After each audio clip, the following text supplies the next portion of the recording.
What's up, Internet? It's the dumbass Panicos Gaming, and we're still hunting for this goddamn Corsola. So, oh, you know what I didn't do? Fuck it, we'll do that later. I was gonna say I never checked Cerebi today, but that's fine. So, the goal today, either we get the Corsola, hopefully we just get the Corsola, there is no either, or we'll get up to 1,000 eggs today. Really hope we don't get up to 1,000 eggs today, but we'll see. So yeah, just a little thing I'm gonna do today. I'm not even like gonna put it in the title of the stream or anything. So for every box I do today, so 5 of them, worst case scenario, I have to finish a beer. You know, I'm not even that upset that it blurs it, because I know a lot of, like, usually a lot of people blur out, well, maybe not on Twitch, but, like, you know, in, like, movies or whatever, you know, you'll blur out, or, like, reality TV, I guess would be the best example. You'll blur out, like, logos and stuff. Weird that it's doing that on the foreground, when it should be doing it on things in the background. What's behind me? Oh, never mind. I just thought that. Anyways,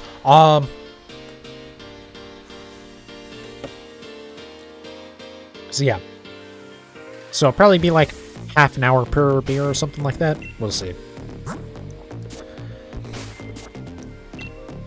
Realistically, it's not really like, it's not gonna be like one of those streams where people do like every time they die they have to take a drink. But you know, it's something. Something to shake it up a little bit, because this shiny hunt is killing me inside.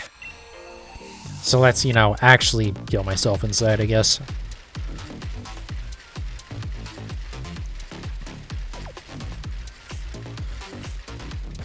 But yeah, basically I just have to finish the beer anytime I finish a box. So actually this first one, because I ended on, there's 10 Pokemon in the current box. So this one will actually be pretty quick, but anyways. But hopefully we just get this quick, I don't have to worry about it. I will say, pretty much no matter what happens, if I get the shiny, the stream's over. Because yeah, this hunt has not been the greatest. I think we're getting up, are we? Hold on a second. I need to pull up that picture that I took when I did the Ditto hunt a long time ago. Where is it?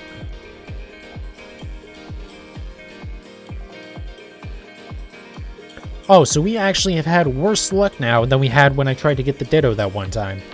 With the Ditto, I was up to, there was an 80.47% chance that I would have seen the shiny by the time that I ran out of repels.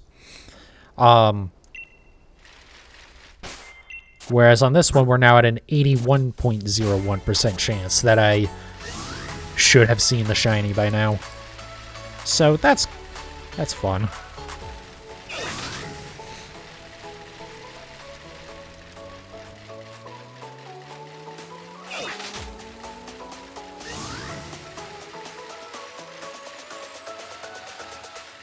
But yeah, hopefully we get this today. I'm trying to think if there's any, like, big news or anything that happened. I don't think so. I think, yeah, I mean, I don't know that anything has changed from last night. Well, hopefully my luck has changed a little bit, but we'll see. Give me 1 second.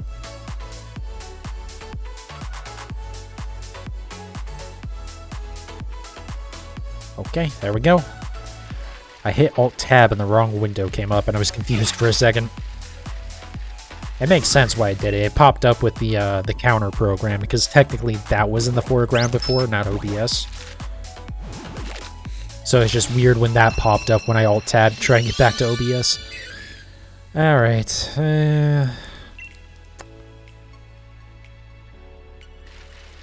Fortunately, not great luck to start. But, I mean, it's been 2 weeks. I think in the future, I had an idea with the counter. I'm gonna try and change it. Maybe It's like Monday, Tuesday, if I have some time. There are some things that I want to do to like change things up, but I think those can actually wait. Because I was gonna like redo those. Actually, perfect timing on that. The pop-ins on the stream. I'm gonna change up the design on those a little bit, but I think that can wait. I want to just have that stuff ready by the time the new games come out. But the for the counter, by the way, welcome in, Hannah. Welcome back. For the counter, I want to make it so that I have a counter for like total for the hunt. So like on this one, 854. But then I also want to have it keep track of how many I've done that day. So like right now it'd be like 855 and 81.2% in one column, and then 5 and whatever percent odds of having a shiny and 5 eggs next to that. So kind of just like a overall like counter as well as a session counter.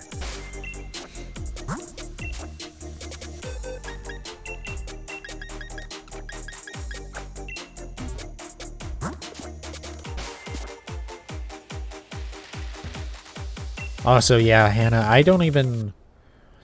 Despite having, like, notifications enabled, like, email notifications enabled for some of the streamers that I watch, I haven't gotten a notification of someone going live in probably over a year. Which isn't too surprising because I rarely interact with them, but also, like, that's because I don't need to, because I would just... Usually if I'm watching a stream, it's on my computer, but I'm gonna usually check my email through my phone. So, I think there's probably a way to go in and, like, fix that, but it's just annoying that, like, I specifically clicked give me notifications for a couple of streamers, and it doesn't do it. But then again, you know, as you mentioned, they're not exactly consistent about, notifications for anyone. I do wonder if maybe it has something to do with, I did log in at some point on my Twitch. Actually, I'm trying to remember now. I had logged in at some point on Twitch on my phone, but it's been a very long time since I did that, and I don't even remember if this is the account for it. I think it is. Because I'm pretty sure I just changed the name on my account. I didn't actually, like, change the, to a new account. You just got the notification. Sounds about right for Twitch.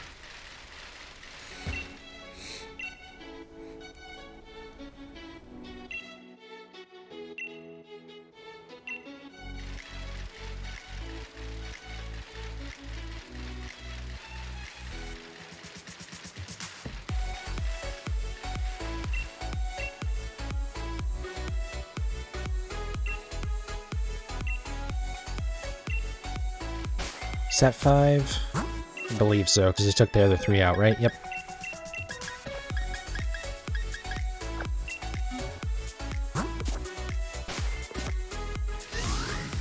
Alright, here we go. Maybe this set'll give me the shiny. Please, for the love of God. I think I'll do the same thing where if the stream is, or if I get the shiny within like 30 minutes, then I'll switch to something else to stream for a little bit. Probably just like some Legends Arceus. Which reminds me, I have something to show off with that as well. But if it goes past that, then I'll just wrap up the stream. But again, that assumes that I get the shiny at any point tonight, which, you know, I have 850 eggs that say I'm not going to do that.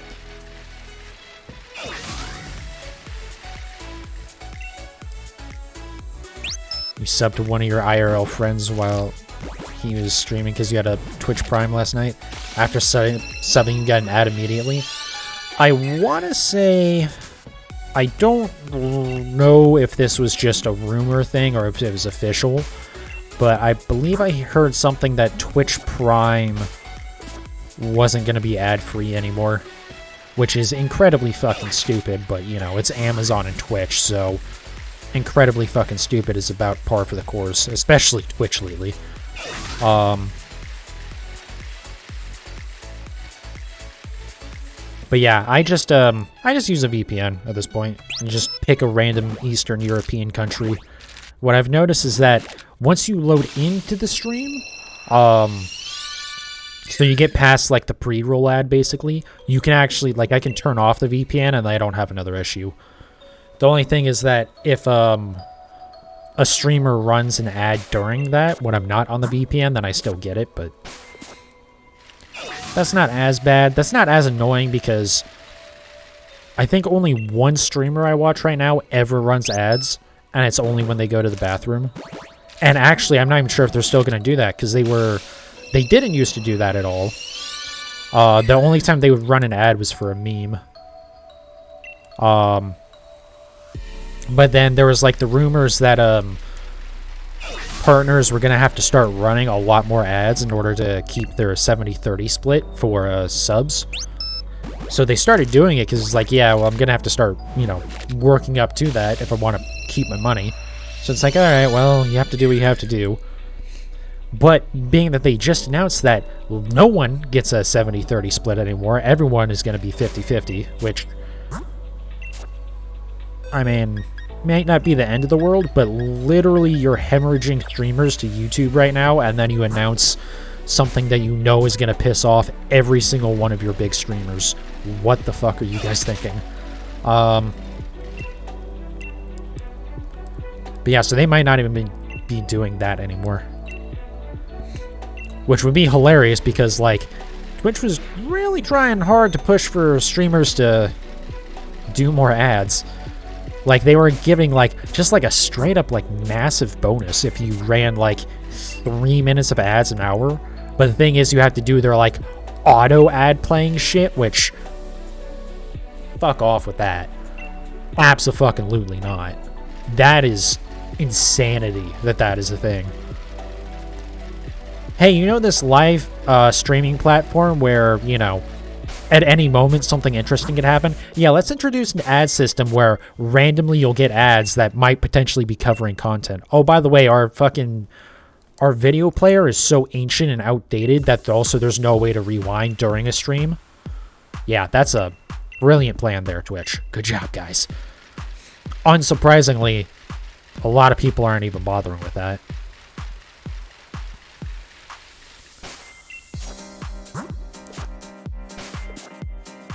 Because, like,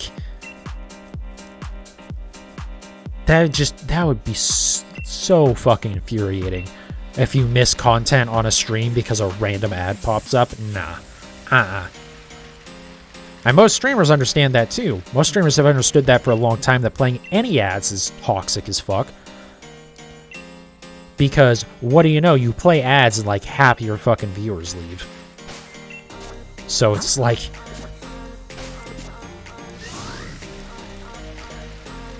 like, there's no incentive for streamers to run ads. And my favorite thing, which this is someone that I really like that said this too, which was kind of infuriating, was them... because I think, you know, ads are better now for the streamers, at least in, like, in terms of payout. But there was one streamer that I remember kind of saying, like, well, yeah, of course the ad payout sucks because none of you guys run ads. If you guys would run more, or if streamers ran more ads, then they would be able to pay more. It's like, no. Amazon is worth how many billions of dollars? Go fuck yourselves. Fuck you, pay me first, and then I'll consider your fucking nonsense. Especially when, again, you run ads and people leave. Period. Like, there's no argument about that. There is a reason why basically no streamers would run ads for a very long time. There were some exceptions, but the majority did not, because what pennies you made from ad revenue weren't worth the, you know, multiple subscriptions that you probably lost out on because someone just left the stream and never came back instead of sticking around and be like, hey, I enjoy this, let me subscribe to you.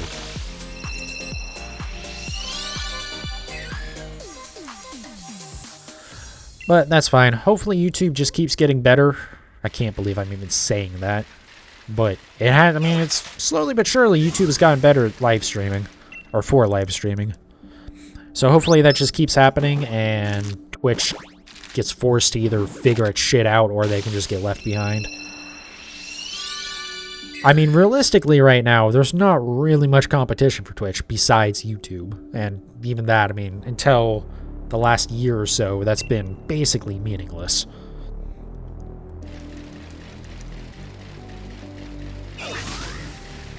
So, like, it's not like, you know, swapping which company has the monopoly is going to really hurt much more. Well, Twitch is too busy adding super chats or whatever right now. Twitches? I mean, Twitch has already had super chats for the longest time. That's what bits are. Twitch has had them long before YouTube had anything like that. Hell, for a very long time, there was no way to directly monetize your viewers at all. Your only options were ad revenue or merch sales that were off-platform.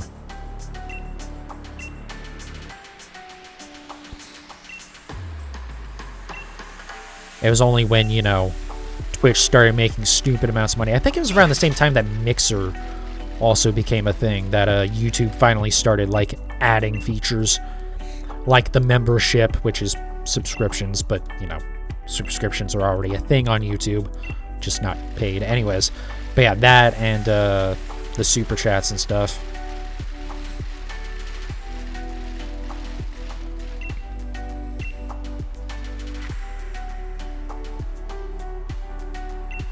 Check what you sent on Discord.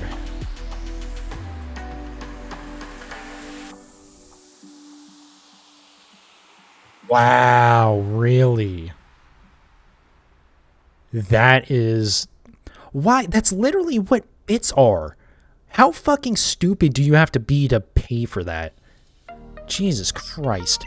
Sadly, every fucking e-girl stream just got very...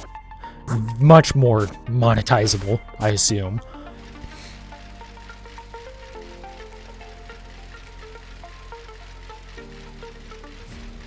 Like, that is just hilarious to me. The colors are all different, at least, I guess. I mean, I guess you might be able to make them more visible, but I imagine there's probably some plugin that streamers can use to just, like, make their bits more visible. Well, and besides that, there's already, besides chat, there's also, at least on OBS, the way I have it set up, on my right side, I have my chat, but on my left side, there's an activity feed that will also just show me all of the bits and, you know, subscriptions and stuff. So, like, it's not like I'm gonna miss anything. Fucking Twitch, man. But again, you know, this is Twitch we are talking about, so I shouldn't really be that surprised about it.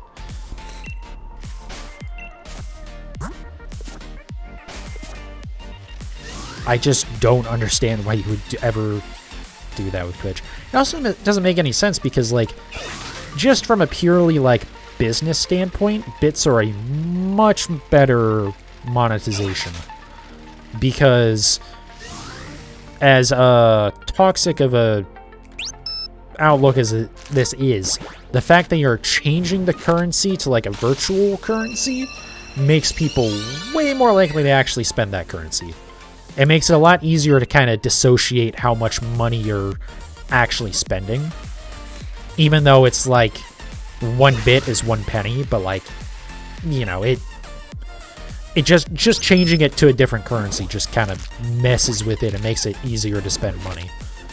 That's why, you know, back in the day, Xbox had Microsoft Point, or I guess it might have been all of the Microsoft platform, but, you know, instead of, like, buying games on Xbox just, you know, with direct cash, you would buy Microsoft points and then spend Microsoft points on games. And it was 1,600 Microsoft points for $20.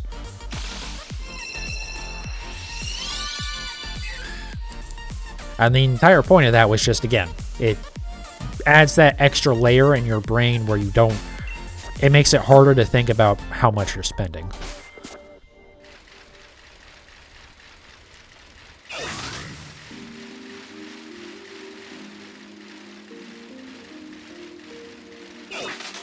I don't know, I guess maybe Twitch realized that there's absolutely no way that ads are going to work out on their platform without them pissing off literally everyone. Oh yeah, speaking of, if you still use Chrome, anyone watching this, now would be the time to switch. Since, you know, they're making ad blockers not work. Totally just an accident that, you know, the ad blockers aren't going to work with the new changes they're making. Totally not an intentional move by Google. Just, you know, ignore the fact they run the most profitable ad service on the planet. Or at least they were for a while. I assume AdSense is still, like, the biggest advertising thing on the internet. Actually, I don't know. Maybe it never was either. Oh, boy.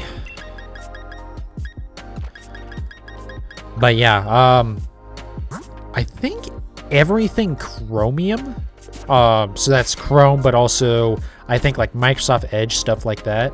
I think those are all gonna be not working with ad blockers. Oops, muted that a little bit early. I was saying won't work with ad blockers anymore.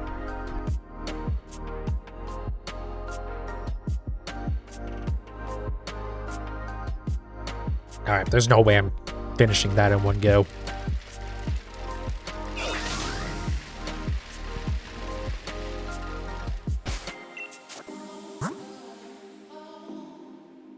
I'm using Vivaldi, which is Chromium, but they're not updating, I think. Okay. Yeah, I forget which one,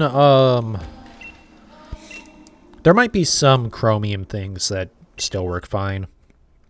Because being open source, it depends on the fork and whatnot, but yeah, Firefox is fine. I know Brave is supposed to be fine. Actually, I should probably swap to using Brave instead of Firefox. From what I've heard, Brave is probably just a little bit better.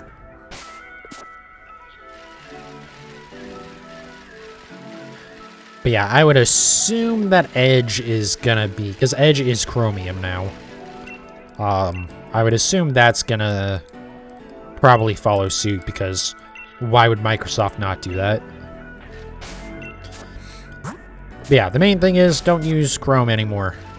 Tell Google, well, realistically, don't use Chrome anymore anyways, because fuck Google.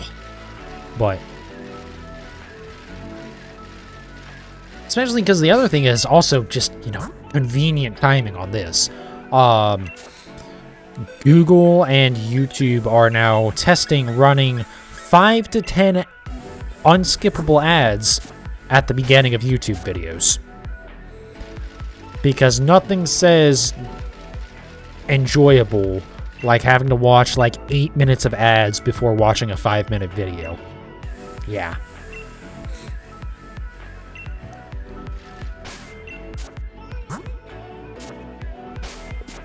I think I need one more.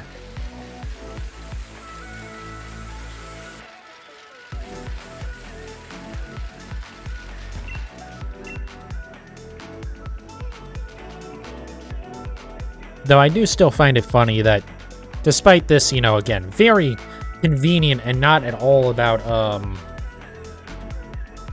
on, sorry. Not at all about stopping ad blockers change that Google is making with Chrome. Oop. I've just always found it funny that, like, Twitch fights so hard to, like, try and stop ad blockers from working. And realistically, if you care to, you can, within a week of them making any change, you can bypass the ad blockers again. And that's without doing anything like a, I don't know if a pie hole works with Twitch, actually, but, like, anything like, again, VPNs or using new, you know, there's always a way around the ads on Twitch, which is just the most hilarious thing. Because it's like, they spend all this time and money trying to fight it, and Google has, for the most part, just not really bothered.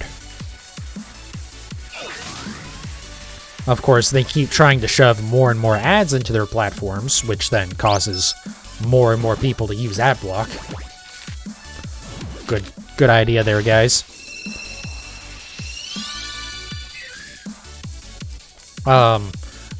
But other than this change to Chrome that's coming up, they've never really made changes, I don't believe, to try and, like, stop ad blockers.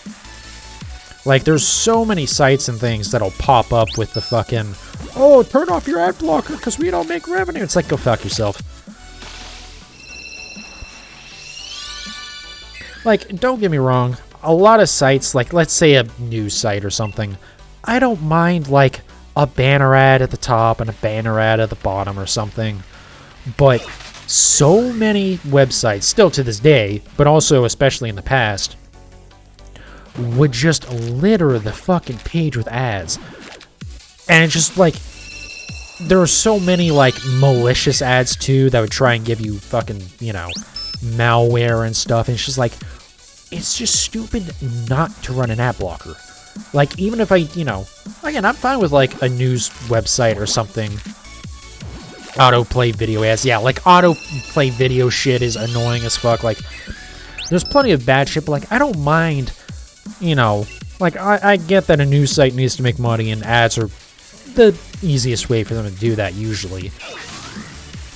And, like, you know, in general, I would be fine with them, but they're so fucking annoyingly done that even if that one site doesn't do it so annoying, everyone else has ruined it for them. So it's like, no, in no universe am I turning off my ad block for your fucking website.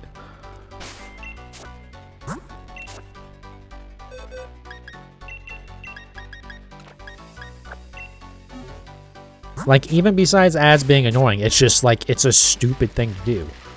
It slows down your browsing experience to have ads. You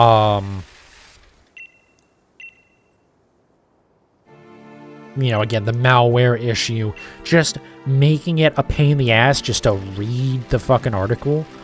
Like, you see so many of these fucking websites where they'll fucking, like, 90% of the page is taken up by ads. And it's like, okay, cool. Yeah, and like you say, Anna, you can whitelist websites too. I'm gonna be honest, I'm usually too lazy to do that, but also, like, I'm not gonna be the type of person that complains about other people being lazy about that. Like, I'm not gonna be the type of person that's like, you should turn off your ad block because I don't make money if you don't see my ads. It's like, no, shut the fuck up. Like, fucking God. Fucking Linus Tech Tips. They don't really complain about it too much, but, like, the two, you know, the biggest ones, Linus and Luke, have both basically said that they consider ad blockers to effectively be piracy, which, fuck you. Like, I appreciate the work you guys do a lot, but also go fuck yourselves. You know damn well what you're saying there.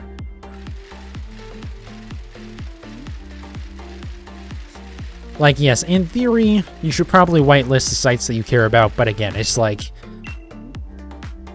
even if you do, again, just straight up, it takes more data, and it takes, you know, more system resources to run your ads on my PC.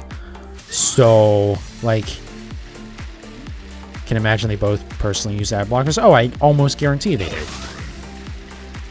I'm sure they have some stuff whitelisted.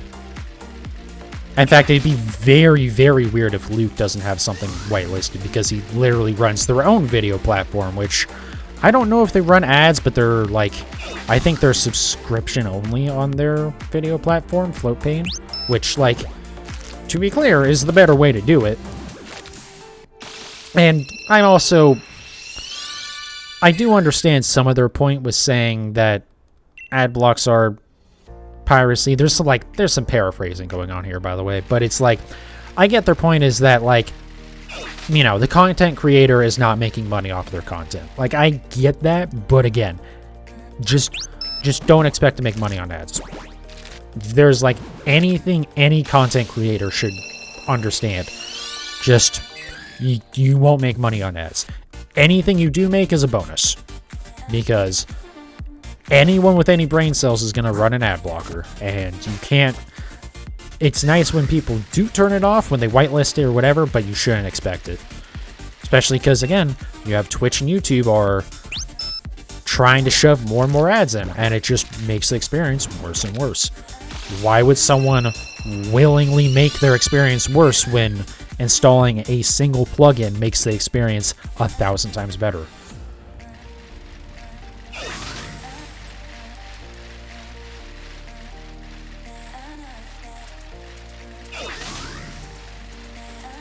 I'm probably being a little unfair to Linus Tech Tips because, like, again, they don't really harp on the issue too much, but they have basically said that in the past, that they equate ad blocking to piracy. And it's like, alright, guys.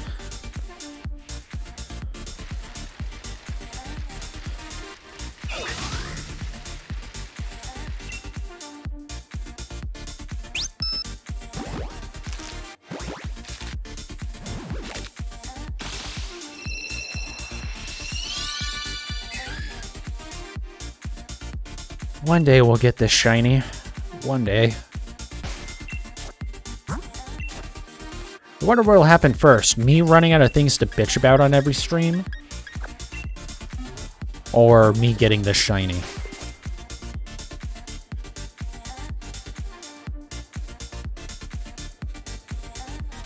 I think at this point it's more likely that the universe will fucking die off before I fucking get either of those happen. But, you know, we'll get there when we get there. Also, my whole drinking a beer for every 30 Pokemon or every box or whatever, that's just not going to happen. I can't make myself drink enough to do that. Also, to be fair, this is actually pretty strong beer, so if I did do that, I would probably be decently drunk by the end of it, actually. Which, I don't know. I don't really find... I don't see much appeal in being drunk or any sort of inebriated on stream. Being a little buzzed is one thing, but, like, actually being, like, not mentally there in any way is just, like...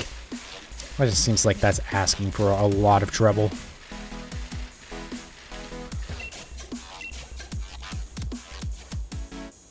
Also, I know that I'm not exactly going to be an interesting person in that state, so it's like, well, I know my content already sucks enough, so, you know.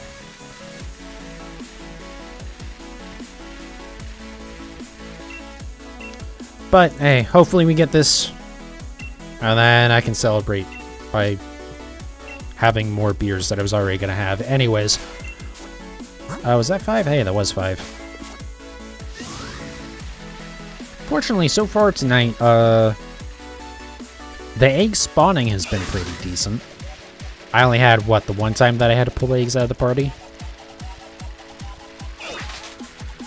Which is a lot better than normal. Oh, hold on a second. I just remembered there's this thing. So I mentioned earlier that I wanted to show off from something from Legends Arceus. Yeah, so I was looking for more female forms of Pokemon again. And there was a massive mass outbreak. So I guess that should tell you what it is. Because I was looking for a female Combi is what I needed. Or as the next thing that I needed. I got a few more after that as well. Because I have the shiny Vespiquen and I have a shiny male Combi. But I don't have any female Combi at all. But this thing popped up and, yeah, I mean, there you go. So we got that shiny Golbat. And then, speaking of Combi, let's give this a few seconds here. I think I just run away from this because it's a male. Because, yeah, I think, like, most Combi are male. I forget what the split is. It's like 88%. But you can see it there. Another shiny Combi. Unfortunately, unlike my first Combi that I got months and months ago in Legends Arceus, this one's a male. I don't know if you ever get to see it. Yeah, you don't get to clearly see it there. But, so yeah, unfortunately, I have another male Combi shiny. So that's cool. But I didn't have a Golbat yet, so that was really nice. See, I've been working on collecting more female forms and just alternate forms in general But right now I'm mostly working on the females. Or if I have like shiny females already, then I'm working on getting the male versions of them. I'm most of the way done. I only have like, I think, less than 20 left to get. That's not all of the alternate form stuff. That's just the sex differences, but...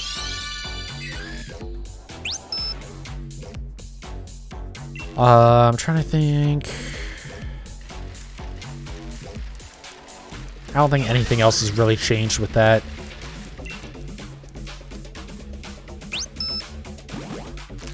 There was something else I did recently. Oh, I caught another, Actually, it reminds me I need to check at some point.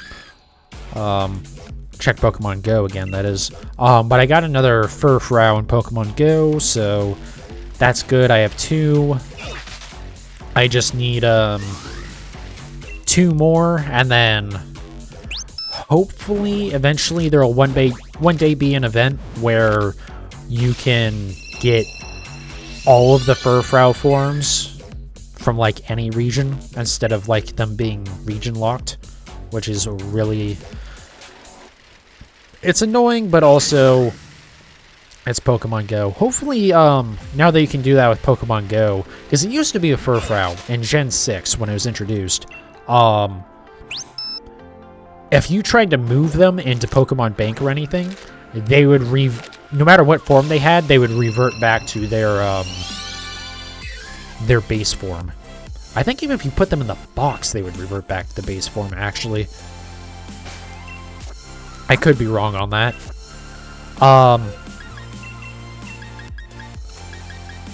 But yeah, with Pokemon Go, when they added Furfrou to Pokemon Go last year, they made it so that if you import it into Pokemon Home directly from Go, it keeps its form. So hopefully, if we see Furfrou in Scarlet and Violet or whatever future games that it might be in, hopefully they make that a thing as well.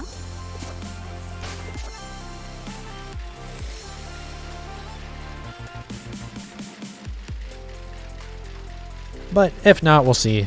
For sure, I can at least get the, I believe I got the Asia exclusive one. The Asia exclusive Furfrou.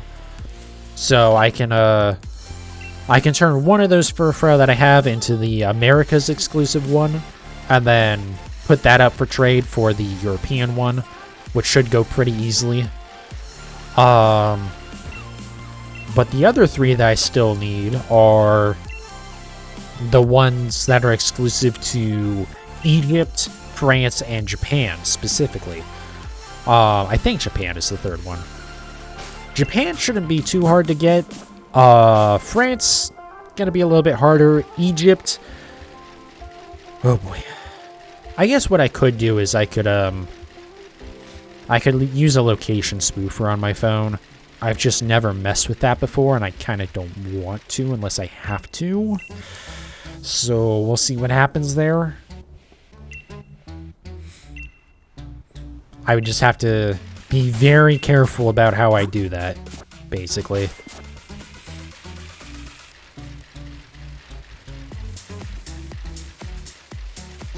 Because obviously I don't want to get my Pokemon Go account banned. But I imagine if I'm smart about it, if I do something like, you know, let's say I disable my, just disable Pokemon Go for a week. I like, you know, turn off any location tracking on it or whatever. So that way it, like, doesn't have any way to know where I am. Just leave it like that for a week. And then location spoof to France, we'll say. Evolve a Furfrou. Maybe catch 1 or 2 things. Then turn it off. Disable it again. A week later, location spoof to Egypt. And just repeat that with Egypt and Japan as well. I would probably be fine, because, like, they wouldn't have any way to know that I, didn't actually travel there, right? Like, if I try and do that, if I try and do all 3 in one night, like, yeah, they're gonna be like, wow, you traveled the entire planet in... You went from the United States to France to Egypt to Japan to back to the United States in, like, 3 hours? Yeah? Really now? Probably won't get away with that. But as long as I'm smart about it, I can do it. But if I don't have to bullshit it, I'm not going to. We'll worry about that when I get there, because I still have... I'm kind of working my way through all the alternate forms, like, as they're kind of listed on Super Effective. So... I got a little ways till I get to the Furfrows. So yeah, we'll see. If I get up to those and it's like, well, I can either keep waiting and skip these for now, or I can just get them out of the way. I'll probably just get them out of the way. That was weird. Huh. Anyways.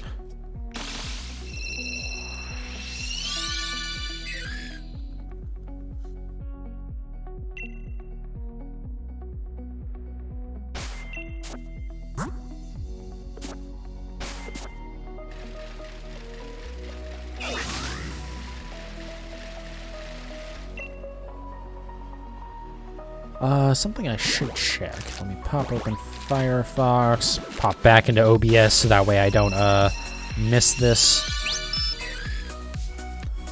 Let me pop open Cerebi real quick. Anything new here? Oh, the, Eternitus, the shiny Eternitus, has started being distributed in Europe. No other real news.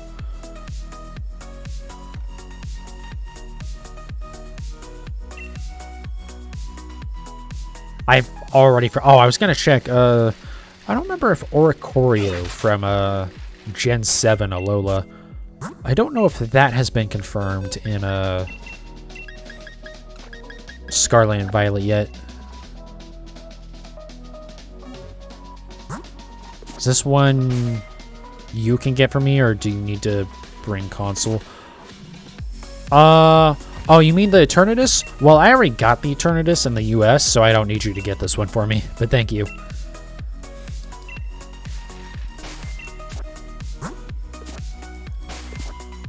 I already got my shiny Eternitus, thankfully.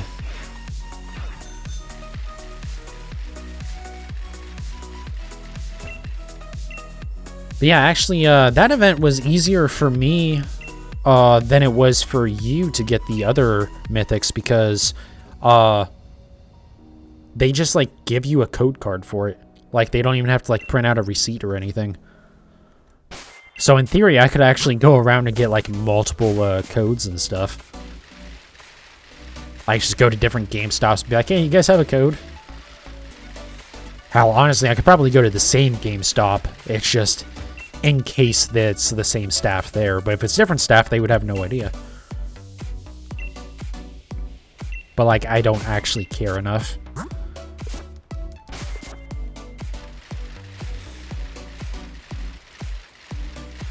Because, like, I don't really need multiple shiny Eternitus, and the only use it would have would be trading for something else, but those aren't going to have, like, any form of rarity for, like, at least a year, I feel like.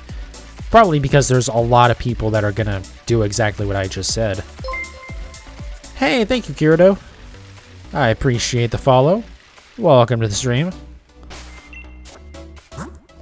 We're just working on, trying to get this shiny Galarian Corsola at some point. We are way over odds. Should have had it... Well, odds are 1 in 512, so I should have had it like 380 ago, in theory, but this does happen sometimes. I've been fortunate I haven't had too many hunts go real bad like this. Actually, this is the worst one I've had so far, but we're getting there. We will get there at some point.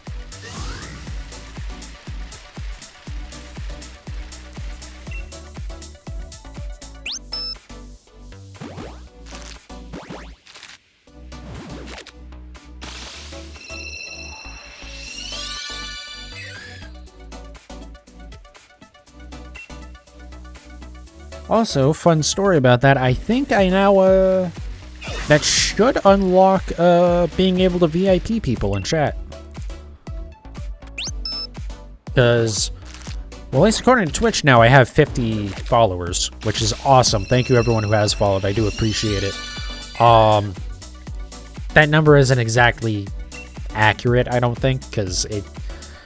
Not just even from, like, people unfollowing or anything, just sometimes I'll look at that number in, like, 3 different spots, and I'll see 3 different numbers, so...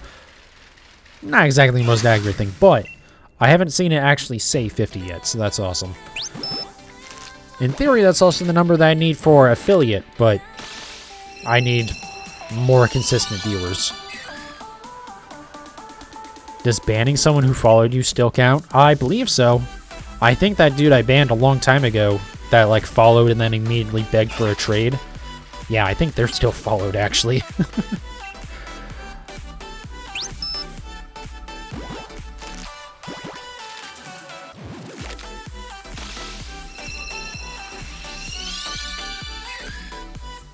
What does VIP even do? I'll be honest, I'm not sure. But I think it's like... I think you get the,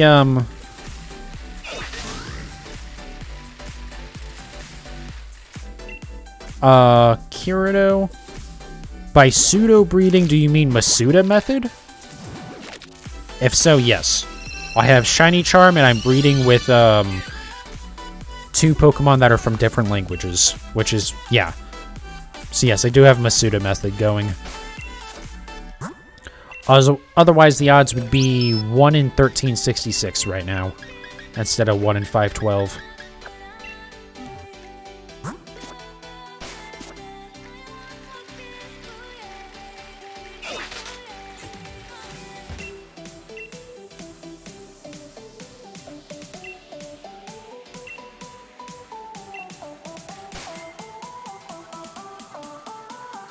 You're just using a Ditto and a regular Pokemon. It doesn't... Yeah, I mean, it doesn't... A Ditto works fine, it's just... The Ditto and the other parent have to be in different languages in order for you to use Masuda method. So, like, my Ditto is in Japanese, and my, my other Corsola is in English, so that works fine. And, like, it doesn't have to necessarily be Japanese for the Ditto or anything. You could do a French Corsola and a German Ditto or anything like that. It all works the same. They just have to be different languages. Even if it's, like, a Pokemon that was, nicknamed, if the language of the original game it's from is still English, so even if you, like, nicknamed it to, like, a German name or something, it depends on what the original language was for it. You're using a Lucky Ditto from Pokemon Go. Okay. I don't think the Lucky thing from Pokemon Go does anything. In fact, I'm almost certain it doesn't. I think that only works in Pokemon Go. I don't remember what the Lucky thing does in Go. We gonna get another egg here? There we go.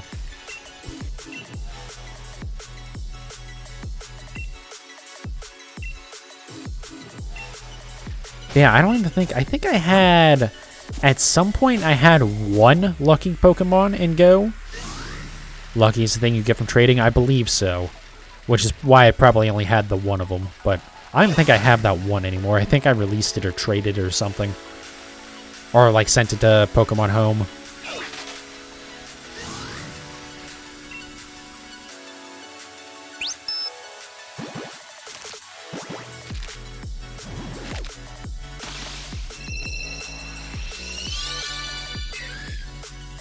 But yeah, definitely if you're breeding for shinies, always try to get a any sort of foreign Ditto, because it'll make your life a lot easier. I think the Ditto, like doing Masuda method without shiny charm is like 1 in 6 or 700, something like that. Whereas doing just shiny charm and no Masuda method is like, it's 1 in 1366. So, if you have to choose one, you always want to do a Ditto. Or you always want to do Masuda method. But, Obviously, if you can combine them, definitely do so.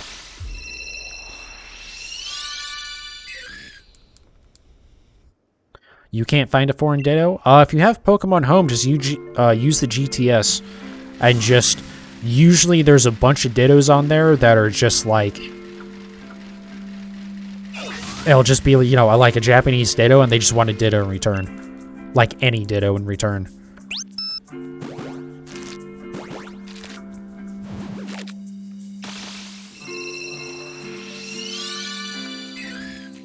Or you could be like me, where because I have Sword and also I have Shield, so I set Shield to be in Japanese, so that's why I have like a whole bunch of Japanese Dittos in Shield. But obviously not every. Well, I guess what you could do is you could just start like a new profile. So if you go, you can't see it up here, but you see here I have like my second profile. So you can create another profile and then start the game again, and that'll have a different save. And then you can actually access that save from Pokemon Home from the same account. You don't have to like create a whole new Pokemon Home account or anything. You can still use your normal one and then just change which profile you're accessing, which is really awesome. I'm glad they did that. So you could also do that as well, but there's a few ways. The easiest way is just to trade on a Pokemon Home, or like Reddit or Discord. I'm sure there's trading forums for that stuff. The reason why I did it with another playthrough is because I wanted to farm for better Dittos, basically. So like the Ditto that I have in here has perfect IVs, and I just got that by luck by doing raids in a Shield.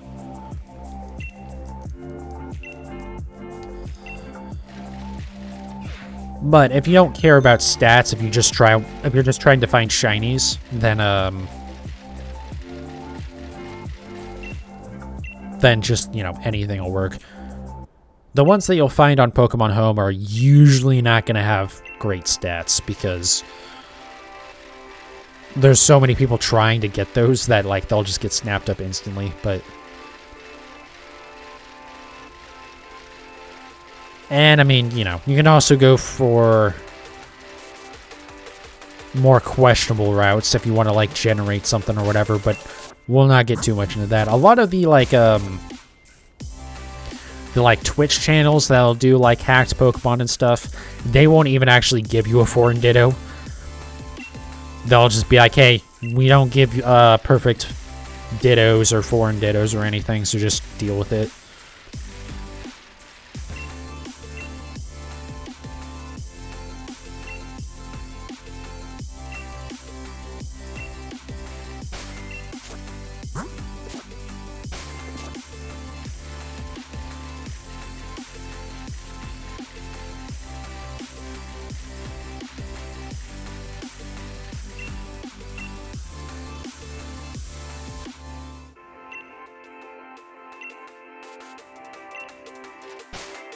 But I wonder if they'll make any changes to, not just like, you know, because we know there's been leaked there's going to be some changes with breeding in Scarlet and Violet. But I wonder if they'll make any changes to, like, shiny rate, or, like, add different ways to increase odds or anything like that. Because, I mean, Masuda method has been around since Gen 4, I believe? And Shiny Charm's been around since Gen 5. So, like, it's been a minute since we've had any major changes to breeding for Shinies. You got one? Nice. There you go, Kirito.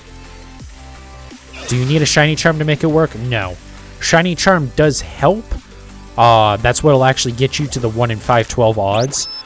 But Masuda method does majority of the heavy lifting there.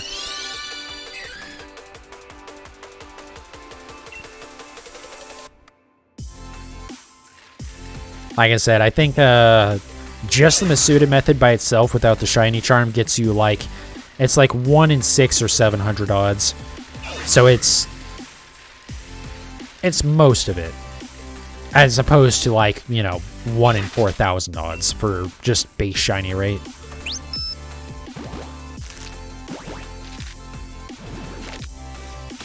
Which is a little weird. You would think it would be the other way around, because I feel like, especially nowadays, getting... Oh, it's 1 in 683. Okay, so yeah, I mean, it's not quite as good as with the Shiny Charm. Obviously, if you can get the Shiny Charm, you should do so. But it's hardly the end of the world to breed without it. That's still about twice as good as just Shiny Charm without Masuda method. But yeah, it is weird that, like, you'd think, like, getting the foreign Ditto nowadays, at least, you know, with, you know, again, Reddit and Discord and stuff, it's probably easier to get a foreign Ditto than it is a Shiny Charm. Because Shiny Charm, you have to trade for a bunch more stuff as opposed to just one Pokemon. So it's weird that Shiny Charm is, like, not as effective.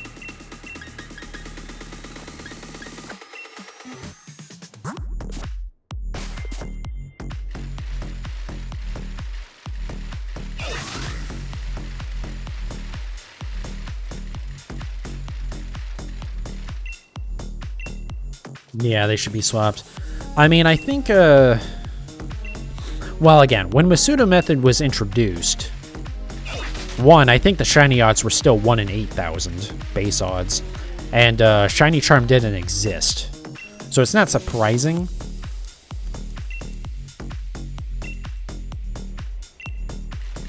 But yeah, it is a little weird.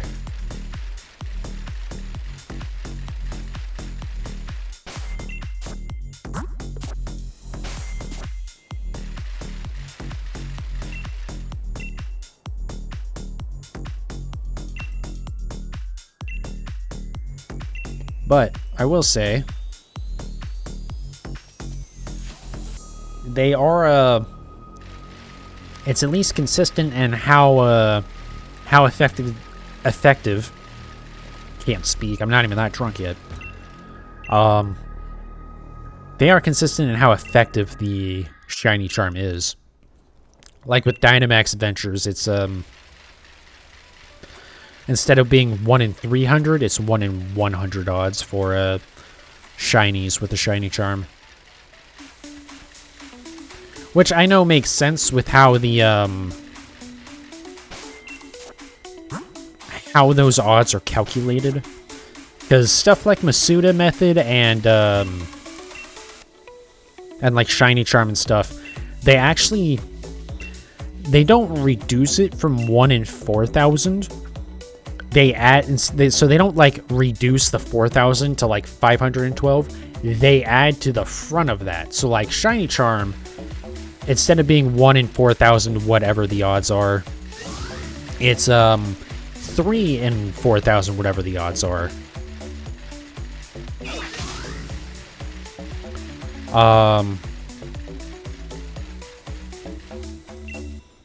So, I mean, the effect is the same, but the difference is where you're adding that. And that does change it because that means that Shiny Charm is... The more other stuff you had, like Masuda method and whatnot, it makes the Shiny Charm kind of feel less effective at times.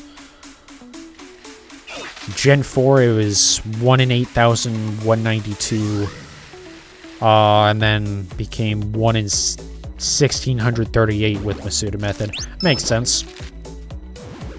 I forget, does Masuda method add 5 rolls? I guess I can do the math, huh? Hold on.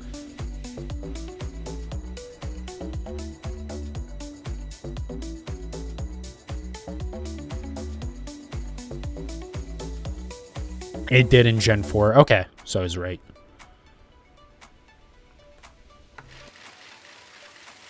Did I hatch 2? I think I hatched 2 already, right? Yeah.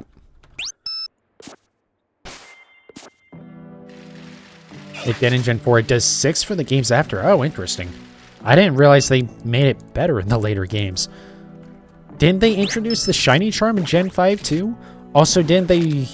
What gen did they reduce the shiny odds in? Or increase the shiny odds, rather?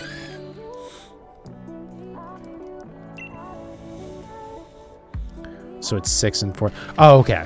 Gotcha. Okay.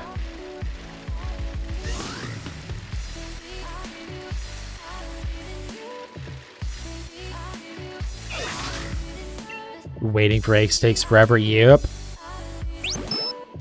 It's like my most annoying thing for me personally is getting the eggs to spawn. They're just like very inconsistent sometimes. To be clear, are you waiting for the eggs to like be given eggs, or are you waiting for them to hatch?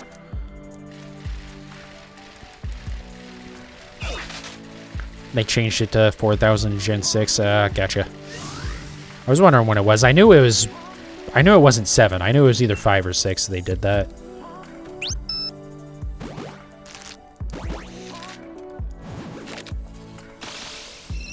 Because, yeah, if you're waiting for eggs to spawn, you can get the egg charm. Waiting for them to give you eggs. If you have... What's the charm for it? Hold on a second. It's not egg charm. I believe it's oval charm.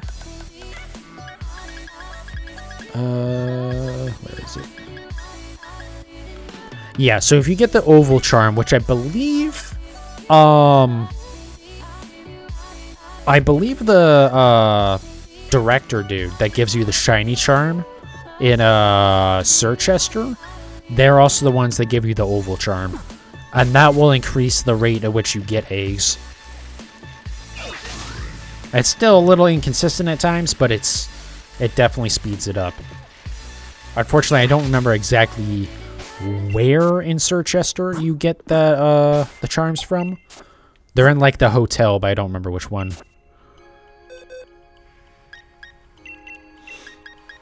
Also, do you have one of the egg hatch abilities? That's a good point too. Yeah, so having a Pokemon with having a Pokemon with Flame Body also helps you hatch eggs. It doesn't help you get them any faster from the daycare center, unfortunately, but they will at least hatch faster. I think there's a couple other abilities that do it as well, but Flame Body is like the go-to. Especially with how easy it is to get on something like a Chandelure.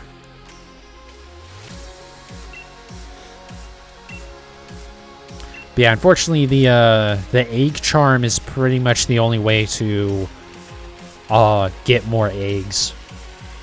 Or get eggs faster. I think there might be another method, but I don't think so.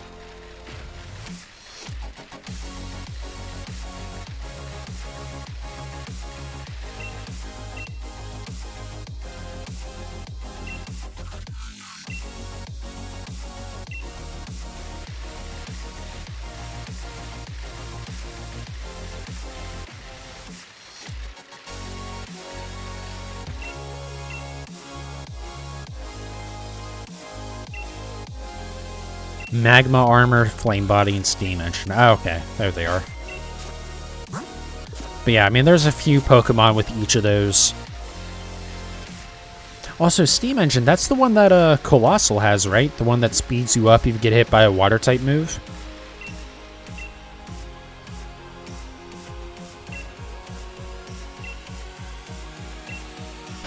I hadn't even thought about that. Honestly, Colossal's probably easier to get than a Chandelure. Yeah, it's dumb. I mean, that's a very good ability if you aren't expecting it. Most, good players are probably going to expect Steam Engine on Colossal or something like that, but it's a very good ability. Or if you can, like, U-turn in and predict and something like that, yeah. That could be a mean combo.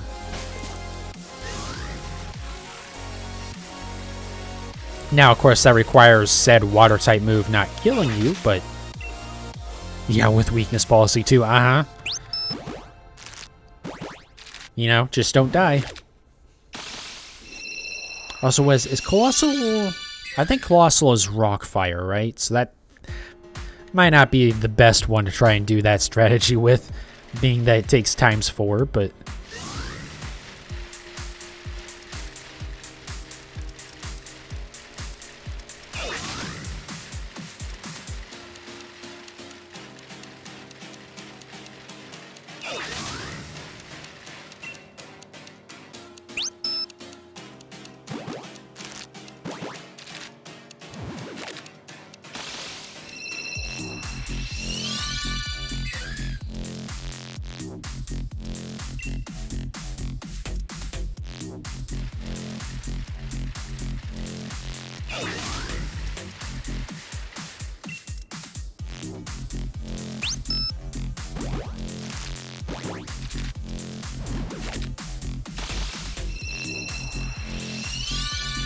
Man, this hunt is, it's really wishing me... What the fuck am I even saying? I'm not that drunk yet. What the fuck? I'm literally on my first beer. God damn it. But I'm really starting to wish that, this game had a pity mechanic with shinies. Because we're getting up to the... We're going to be up near, double odds by the time we're done with this. Okay. Well, the burping's definitely from the beer, but yeah, we'll probably, because we'll finish at 1,000. Double odds would be 1024. Maybe I'll do that tonight. Maybe. That's a big maybe. But maybe instead of going to 1,000 eggs, I'll go up to 1,024. Or 1,025, so it's, you know, a nice round number.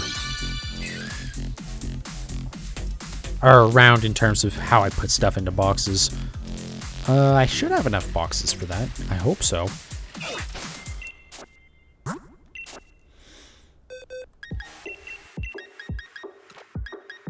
Yeah, it would be nice if there was something like it, you know, double or even like triple odds, like, you know, at roughly we'll say at 1,000 eggs or at 1,500 eggs or something. It's just like, okay, you've hatched enough.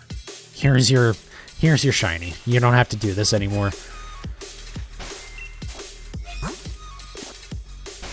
Because that is the unfortunate part. Even though I am, after 915 eggs, you are 83.28% likely to have seen at least one shiny by this point. It's not guaranteed, and it's not like the next egg has an 83% chance. Each egg still has a 1 in 512 chance. It's just the odds are over hundreds of eggs, you'll probably see it. But, I mean, I can be 10,000 eggs in, and I'm not any more likely to get the shiny than I was at the beginning.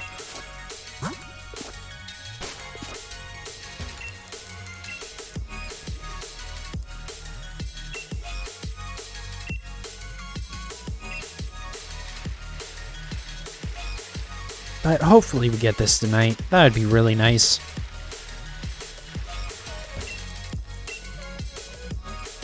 Because I would, not only would I like to move on to something else, I kind of need to. Because, I mean, I am slowly but surely running out of time to get more shinies. In fact, I think I did the math the other day, and I have to get, if I want to get all the Galarian forms before the new games come out, I have to average a shiny every, like, 3 streams. Granted, that is confusing, or not confusing, including... Dude, I don't know what the fuck I'm saying tonight. I should not be doing any more beer streams, especially after work.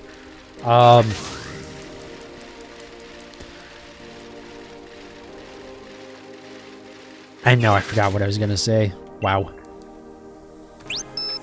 Well, this stream is going fantastic. But... Okay, that's what I was going to say. So, that number, the, like, a shiny every, like, 3 streams, that is including the ones that I'm probably going to work on off-stream. But, like, still. I basically have, like, 30 streams or so before the new games come out. And that's including the a couple of the next... I guess the next 2 streams in general, yeah. Because, yeah, tomorrow and Wednesday will be Let's Go Eevee.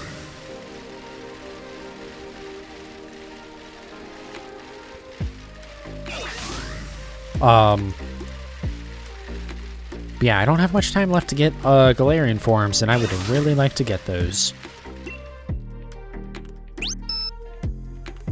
Because especially after getting, like, all the Hisuian forms, and all the new Pokemon from Hisui in general, but specifically getting all the Hisuian forms really, like, made me kind of energized to do this before the new games come out.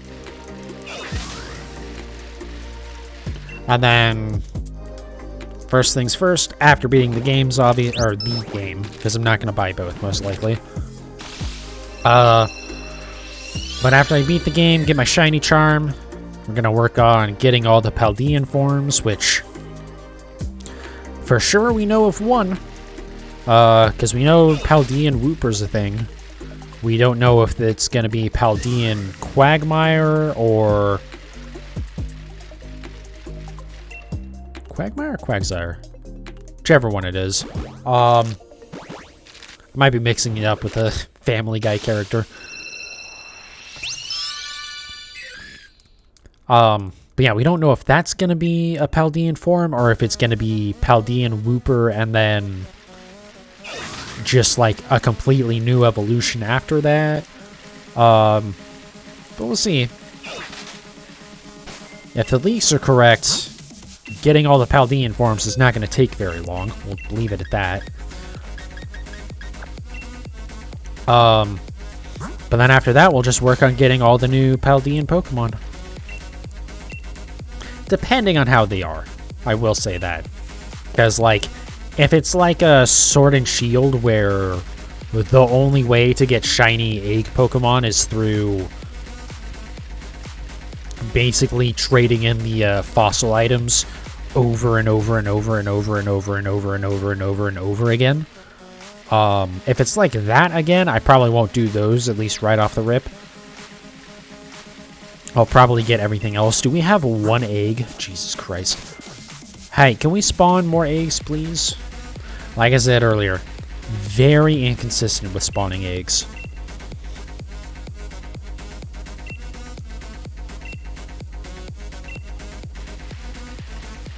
Because sometimes you'll hatch like 3 eggs before you get your 5th one. And then other times you'll get all 5 eggs in like 10 seconds.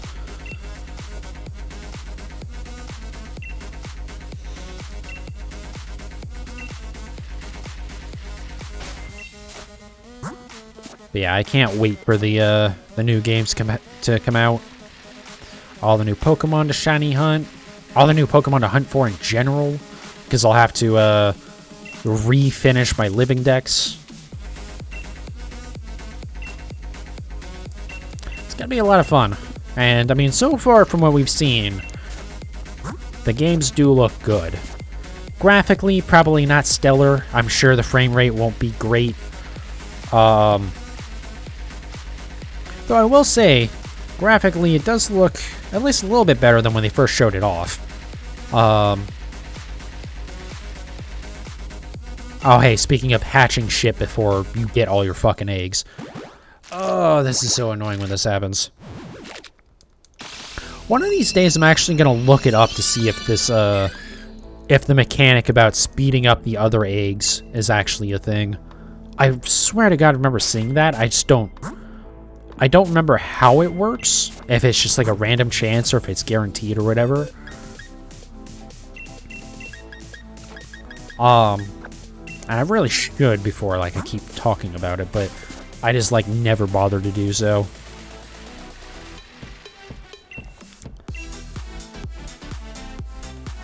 But it's also just annoying because it's like, just let me organize my shit like the way I want to organize it and not have to be fucking moving Pokemon around while I'm just trying to breed for a shiny.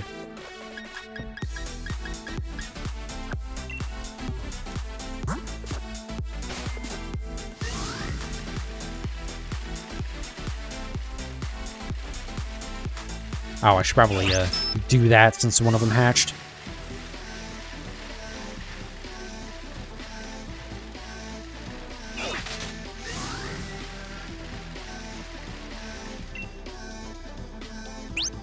But yeah, other than graphics with the new games, everything looks decent so far. There's definitely some concern, I guess this kind of goes in with graphics, but there was some concern with the characters, especially the player characters. When they first showed off the new games, when they first like teased them or whatever, pretty much I think everyone's reaction to the new characters was, ugh, because they're like, they were just, I don't know, they were very weird looking. Like, they are trying to make them look more realistic, but, like, it's Pokemon, so you can't really do that without making them just look weird. Like, the anime, like, big-ass eyes and whatnot, like, works very well with Pokemon. But, like, they were trying, it was like they were trying to move away from that. But as we've seen with the customization stuff so far, you can change that so they don't look so weird. I think like those initial settings are still there. There might even be how you'll look by default, but you can make it not look as bad, thankfully, because the characters really did look kind of weird. But I wonder if maybe that's even a thing, that's how like all the characters were supposed to look. But they saw the immediate reaction that everyone had with, ugh, and they were like, okay, we're gonna fix that real quick.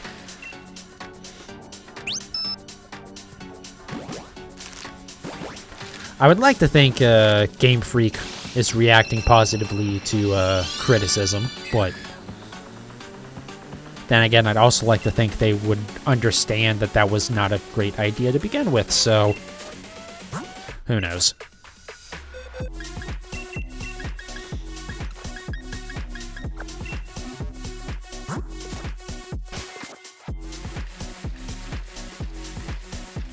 Alright, 9:25. We got 75 to 100 left to go. Again, I think I'll try and go to double odds tonight, but we'll see how feasible that is. I definitely want to get to 1,000 tonight. I don't think it's that much. It shouldn't be that much more to ask myself to go to 1025, but we'll see.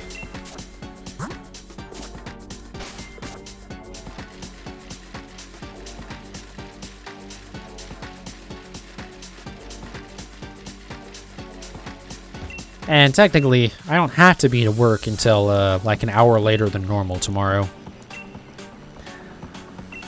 I still want to go in, like, so I'm supposed to get there at like 5 p.m. tomorrow. I'll probably still go in at 3:30 because, frankly, I'm not supposed to be scheduled at 5. I'm supposed to be scheduled at 4. I don't know why they did that, but that's my schedule, so they can't complain if I go in at 5. So if I need to sleep in more tomorrow or whatever, I don't give a shit.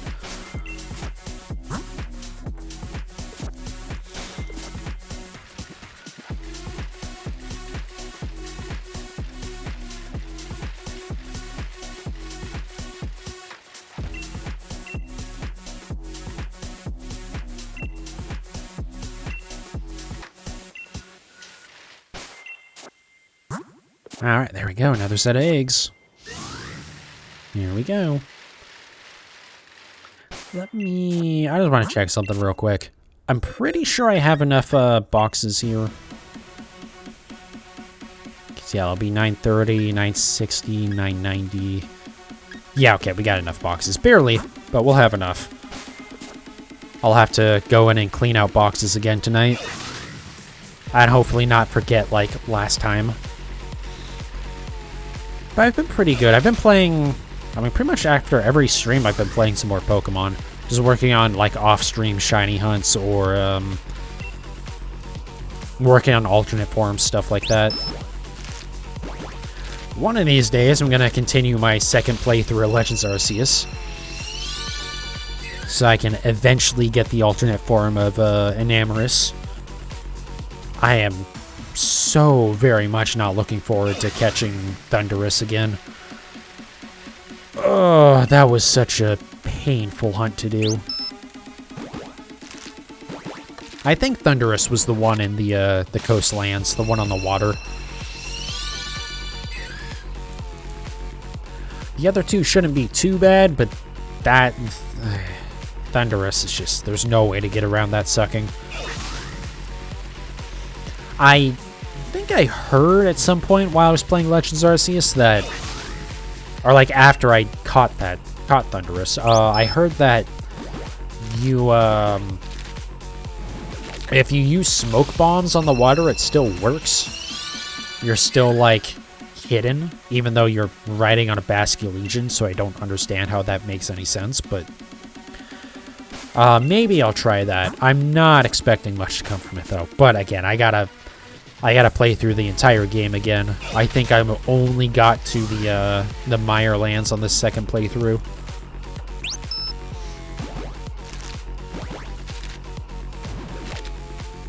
I guess it would make sense to do that sooner rather than later in case I encounter any more random shinies. But I'm not really trying to shiny hunt anything from anything that would be in Legends Arceus right now, so I'm not really too worried about it. Like, obviously, I do, when I'm, like, working on something else and I see a massive mass outbreak, or even a normal mass outbreak, I do try and check them when they make sense to check, but that's not really the same as shiny hunting.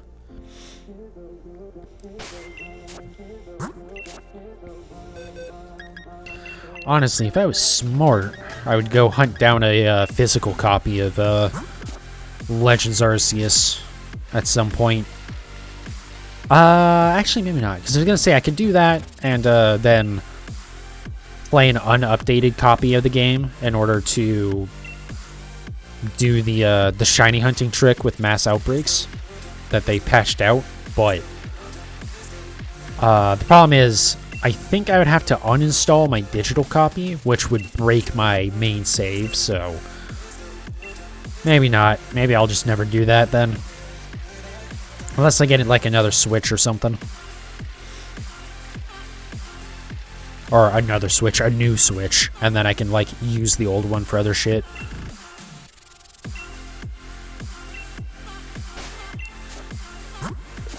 To be fair, that the Switch they showed off, the special edition for Scarlet and Violet, does look pretty damn cool. But like, it's just I don't have a reason to. Like, if this Switch dies, absolutely I'll go pick up a Switch OLED. But like, I'm not in any hurry on that. This Switch works perfectly fine for the time being.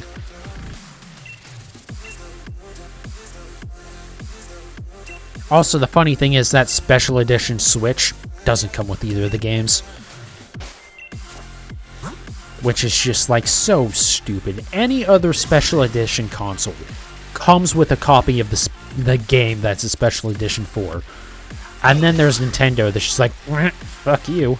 What's that? You want something included with your special edition? Go fuck yourself. We know you'll buy our games anyways. Why even bother pretending you won't?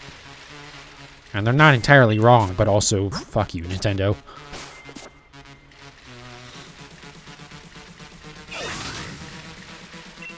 But, I mean, I am part of the problem. I'm one of the people that will keep buying Pokemon games until probably forever. They have to get real bad for me to stop fucking playing Pokemon. That's the thing, like, the games aren't necessarily stellar, but they aren't, like, unplayable. But if they ever get to the point where they're unplayable, then, you know what? I think I'll be good with Pokemon for a little bit.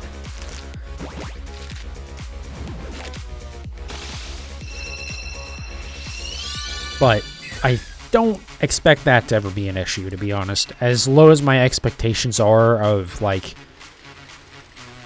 you know, Game Freak and the Pokemon Company and Ilka. God, I hate Ilka now. You know, I don't have high expectations, but generally Nintendo's pretty good about making sure their games run correctly and, like, you know, are playable. You may not necessarily want to play them, but they are playable.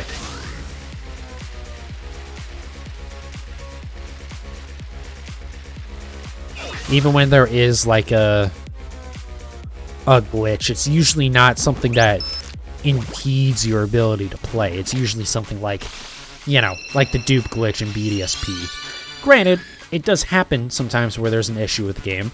BDSP being the same example where there is a... I don't know how the hell you would do this, but there was a way to soft lock yourself inside the like snow gym or whatever. I don't know. Again, I don't have any idea how you would do that, but there was a way to do it. They did patch it out, but it's about the only thing that Ilko is quick at patching as well, besides the dupe glitch. But to be fair, I can't be that upset about that getting patched, because, like, Jesus Christ, That was such a glaringly large exploit. I'm glad it was there. I appreciate having like 200 Master Balls, but also, Jesus Christ. Like, it's kind of hard to complain about something that bad getting patched. Like, it's annoying when, like, a primarily single-player game is, like, gets balance updates or shit that, like, they don't need. Or even if, you know, if it does have multiplayer, but the whatever exploit only affects single-player. It's really annoying when they fix shit like that. Like in Borderlands 2 when they nerfed the hell out of one of the shields because it was just too good. It's like, fuck you. Like, how about if you don't want to deal with that, you just don't use it. By the way, welcome to the stream, Phony, I guess, Phony08.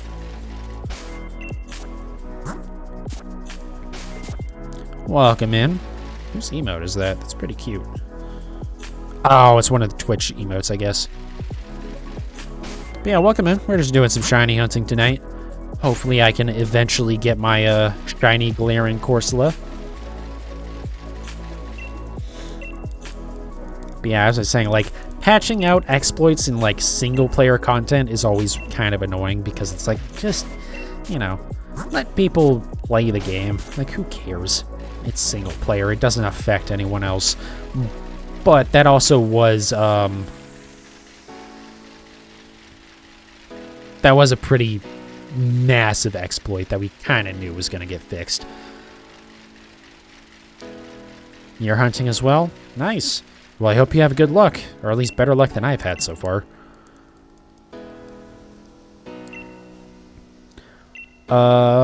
Kirito, I'm not quite sure what you mean by that.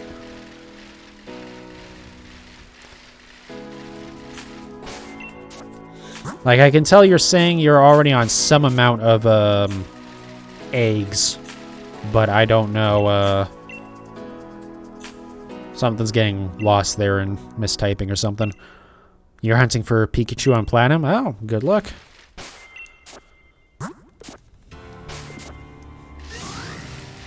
Are you doing anything to help your odds, or is it a full odds hunt? Oh, you're on your 20th egg hatch. Okay.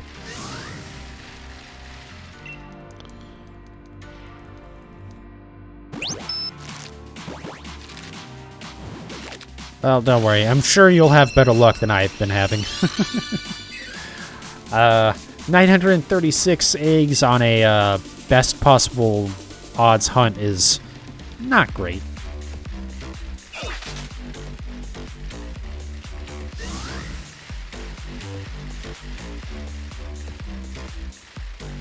Actually, to even show that off, to clarify, the so on the stream, underneath like the face cam and the song title and stuff, there's the two numbers. There's the 937, which is how many eggs I've hatched total, and then there's the 83.98%. That percentage is how likely in that number of eggs, now being 938. So after 938 eggs hatched, any 938 eggs, well, with these odds anyways, there's an 84.01% chance that I should have seen at least one shiny by now. So, you know, full odds, but you're doing static ability Pikachu in order. Oh, that's a good idea. Hoping to catch a shiny Noibat. Nice. Is shiny Noibat any good? I assume it can't be as bad as like Gengar or Garchomp or anything like that. That's just not one that I know off the top of my head. I say that like I know many shinies off the top of my head, but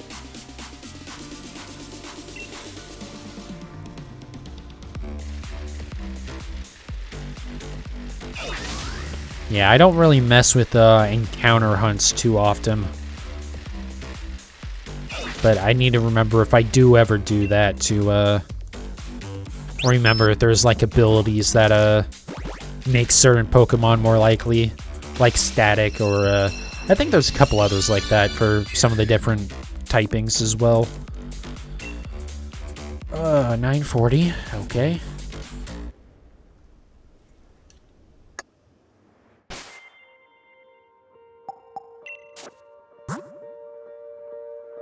You don't know, all you know is he looks cool. Well, I mean, that's pretty much the only thing that matters for a shiny is how cool it looks. So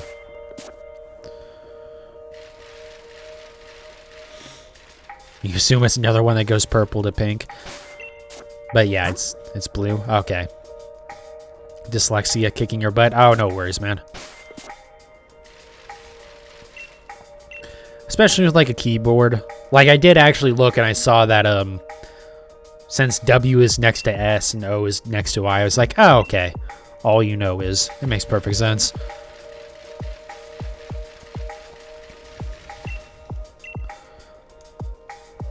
But yeah, usually I can work out what's being said when it's like typos and stuff. Not always.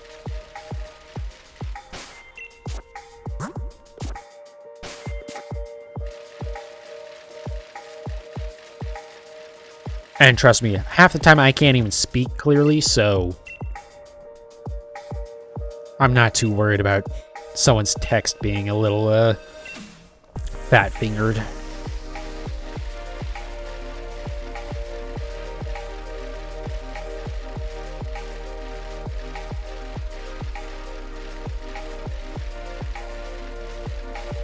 How many eggs are we at?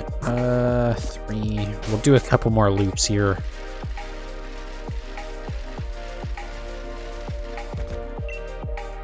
Sadly, it happens more often than not, especially when you've been drinking. Well, hey, don't worry. I'm right there with you.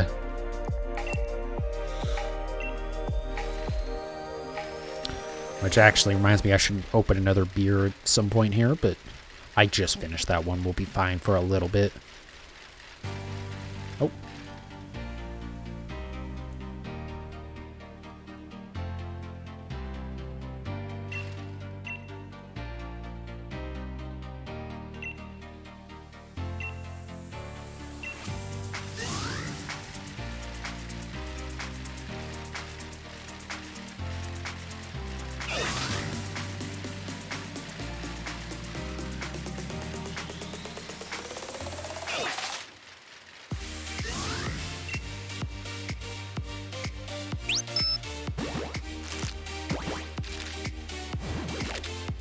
Pichu is 43% and Pikachu is 26%, so pretty good chance when you do find a shiny, it's something that you want. Yeah, I mean, that's what... Oh, hey, that's 69%. Nice. So yeah, pretty good odds there. I still need a shiny Pichu at some point. I have Pikachu and I have Raichu. I almost want to say I have multiple Pikachus and Raichus, actually. I might have. At some point, I think I did. I might have traded one away or something. But yeah, I still need a Pichu at some point. You forgot the static does that? Yeah. They added Sword and Shield. They added a couple more abilities that do that as well. Like pre-existing abilities that they added that to.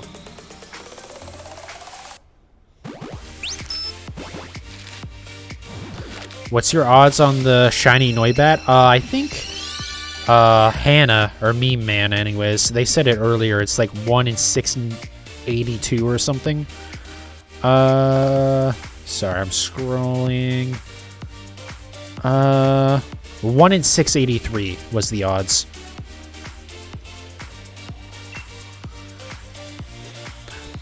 Other Pokemon you could get are Roselia, Kricketune, and Staravia. Well, Roselia at least... Both Roselia and Roserade have really good shinies, at least in my opinion. I like having the flowers turn purple and black. Kricketune and Staravia are alright. I don't think they're any better or worse than Pikachu, but it also depends. If you don't want anything to do with Kricketune or Staravia, then it doesn't really matter if you get it shiny or not. Hannah, I think they said, they're just doing Masuda method, no shiny charm.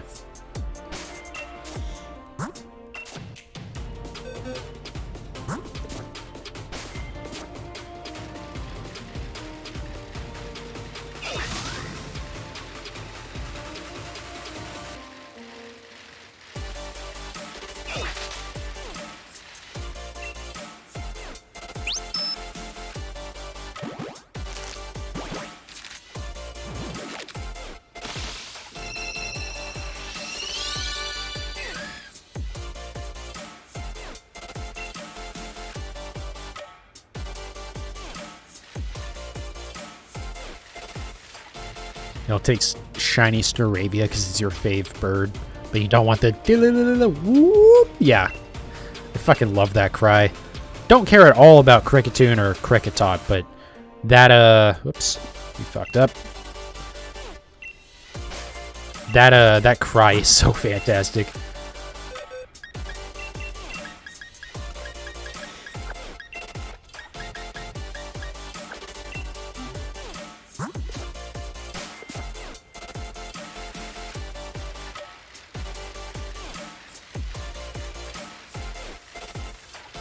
Yeah, unfortunately I have 2 shiny female Cricketot and 2 shiny female Cricketune, which is a little annoying.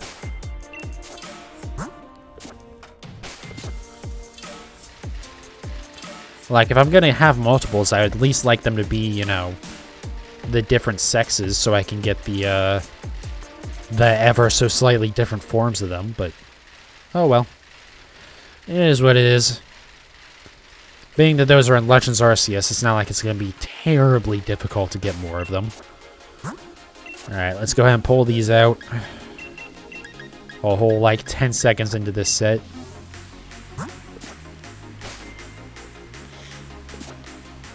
Not as bad as your 15 shiny Carps. Do you have 15 shiny Magikarp? Good lord. Was there...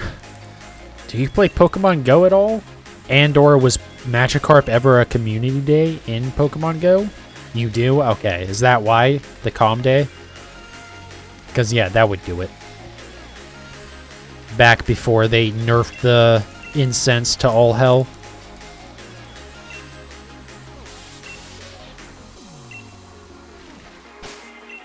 Oh, sorry, you were saying you had 15 shiny Magikarp. Never mind.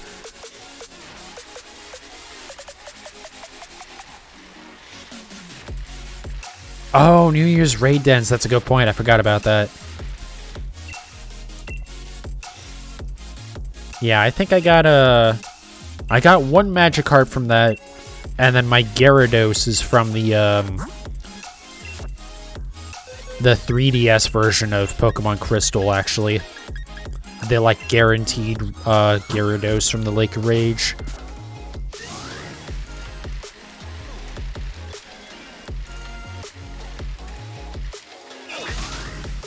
I'm trying to remember. I don't think there's any other sorry, let me say it back. I was gonna say there aren't any other guaranteed shinies, but that's not true. There's a guaranteed shiny Ponyta in Legends Arceus.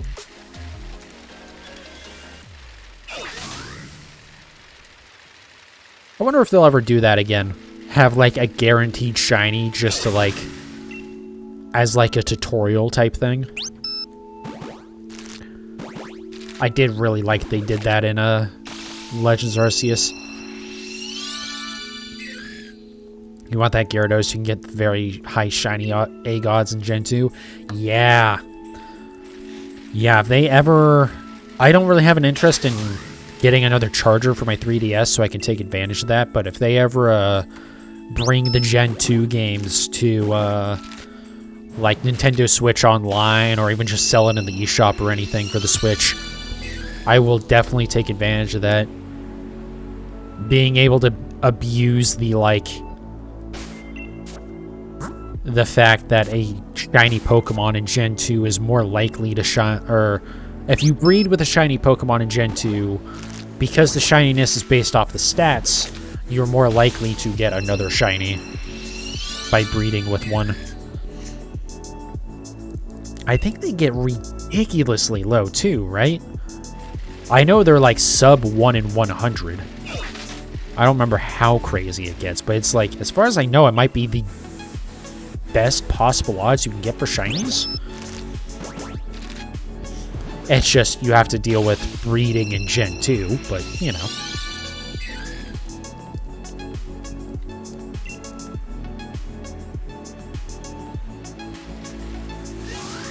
God, I forgot about that. Now I really want Gen 2 to come out to, or all of the Game Boy and Game Boy Advance games to come out to the Switch. 1 in 64, yeah. So as far as I know, that's the best. Except for Community Days and Pokemon Go. That's the best possible odds.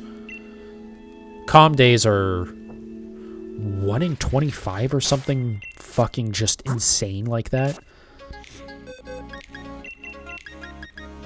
Or at least they used to be. I feel like they lowered the odds, but who knows. Black and White 2 had a shiny Gibble/Dratini in the endgame, I think. Interesting.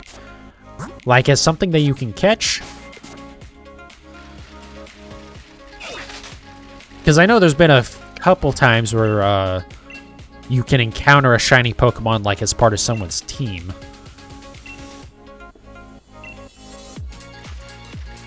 And a shiny Haxorus in the Nature Preserve. Interesting.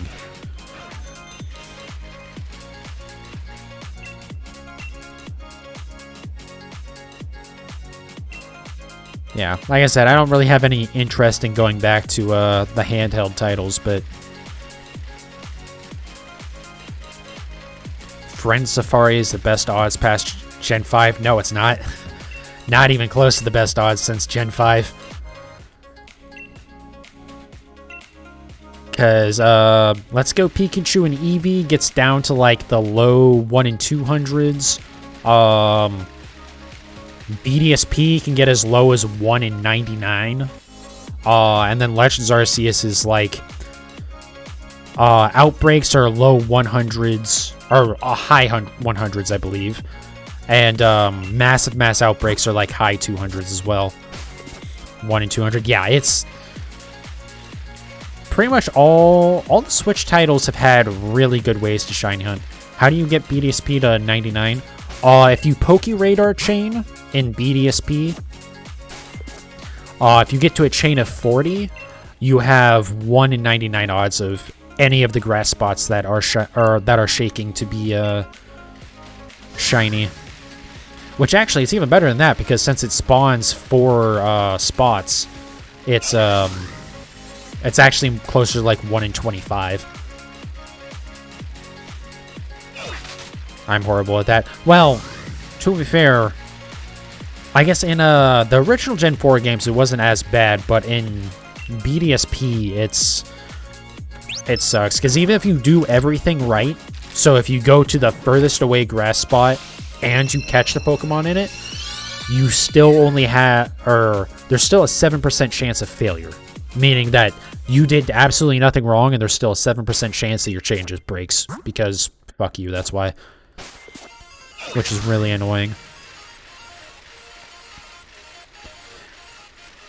Yeah, even this game, in the Dynamax Adventures, you can have 1 in 100 odds of any of the Pokemon in that being shiny.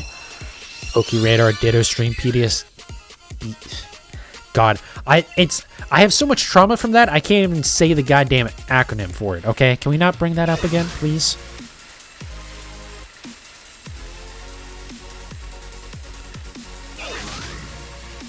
But yeah, that was not a good couple of streams.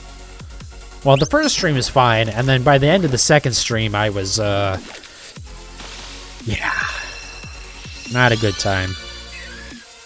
One day I'm gonna go back to that, though. I will get that goddamn Ditto. I'll probably hate myself for it, but, you know.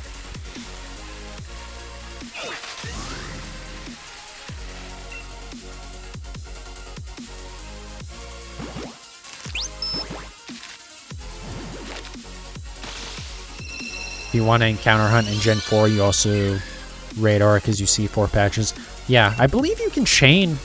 Well, you probably know this, never mind. But yeah, if you chain in the OG Gen 4, I think it's only like a 2% chance of failure if you do it like the best possible way.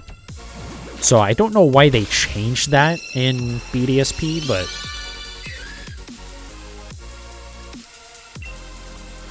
yeah, that goes from, I think, there's like a 5% overall chance of any chain actually getting to like the best possible shiny odds in BDSP, whereas in OG Gen 4, to get to the best possible odds, which I don't know what those are off the top of my head, by the way, it's like almost a 50% chance of any chain being that successful. So, you know,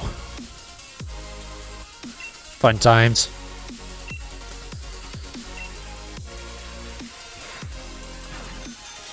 But yeah, I got spoiled very early on with BDSP because I had pretty much my second ever chain. I got 3 shinies out of it,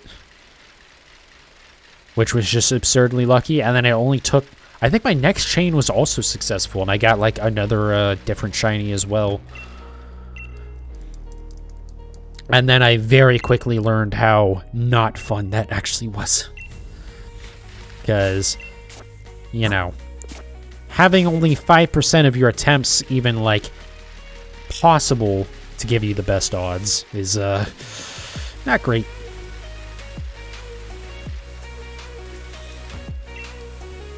Best odds other than Radar in Gen 4 is Masuda with 1 in, yeah, 1365.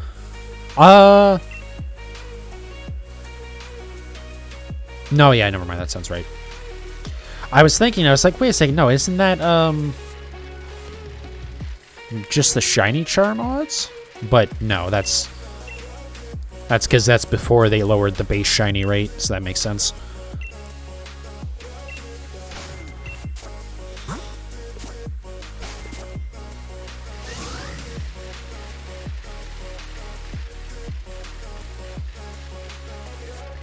But yeah, the odds that I have right now with the Shiny Charm and Masuda method are they're the same as Friend Safari that you mentioned earlier. 1 in 512. First game with Charm was Black 2, White 2. Oh, okay. I knew it was Gen 5. I didn't realize it was the Gen 5 sequels. That's interesting. Not surprising, considering the sequels improved on basically everything about the Gen 5 games. Or, you know, were at least as good, because there was a lot of really good stuff in Gen 5. It just also had some not great stuff. Like, rotation battles. That's the reason why we ain't seen those come back yet, because those were fucking bad. Or just like the fact that until you beat the game, there's no returning Pokemon whatsoever. And it seems like they reuse the same Pokemon a lot, despite the fact that they... Other than Gen 1, that's the largest batch of Pokemon we've ever gotten. And yet, like, every area seemed to have, like, Emolga and, like, 2 other Pokemon. That's like, okay, cool.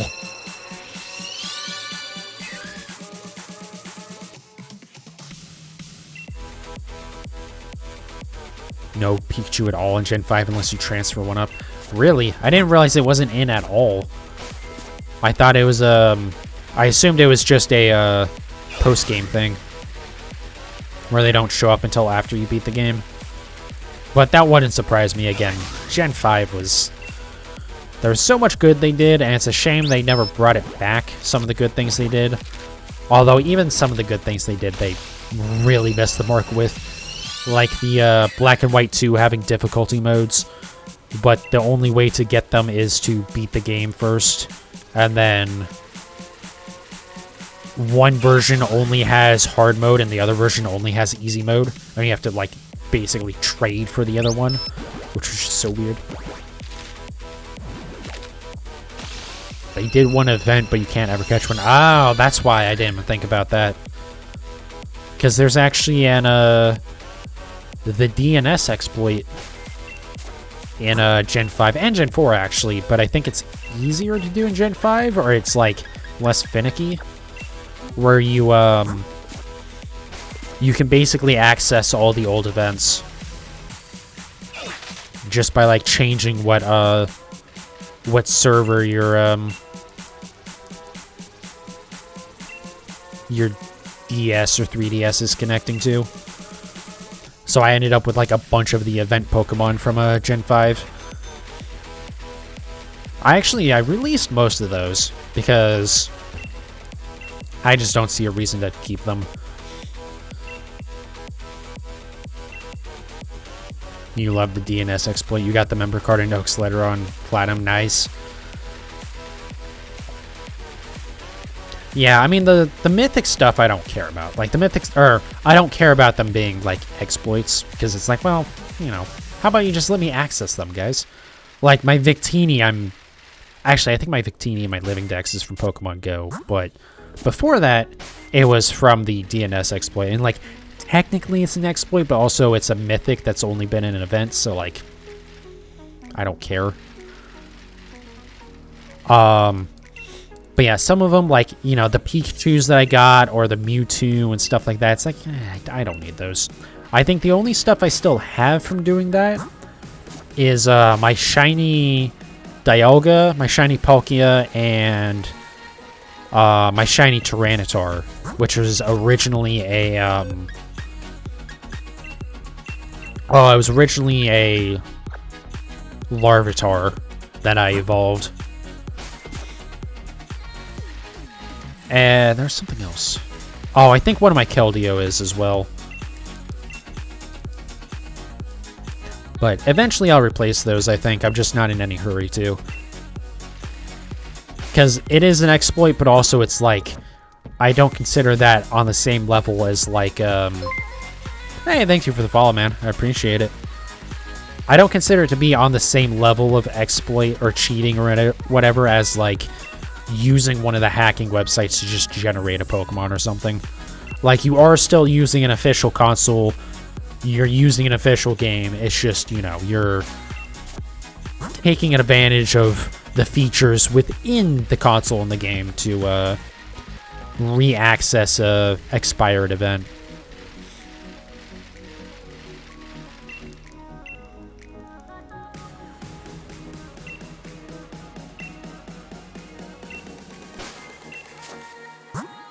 Oops, I think I got too many, actually. Yep,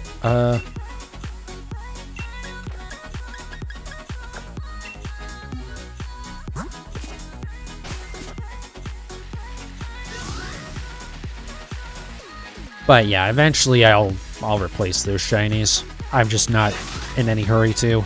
I think that'll be a thing where, like, when I get nearer to completing my shiny decks, I'll consider that.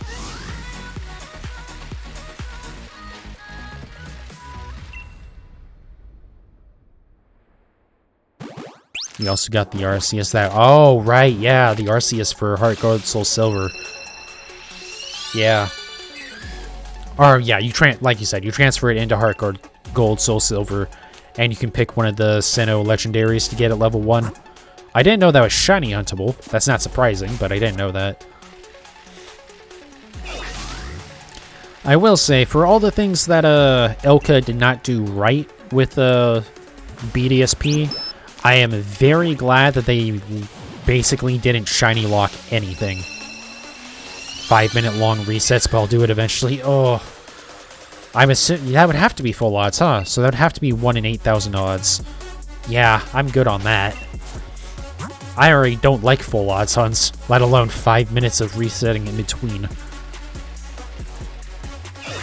But yeah, the nice thing with BDSP is, like, even though Game Freak really likes to shiny lock Pokemon nowadays, Shaman and Arceus and Darkrai and even legendaries and stuff, you can shiny hunt them. Shiny Charm doesn't work, so it's still only 1 in 4,000 odds, but hey, at least that's better than the original games were.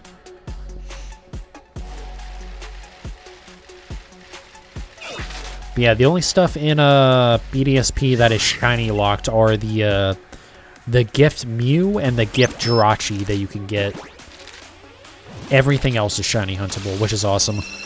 Really wish Game Freak would just go back to doing that instead of shiny locking anything that isn't, like, extremely common, it seems like, but that's not true. I'm exaggerating. They only shiny lock legendaries, but, like, come on.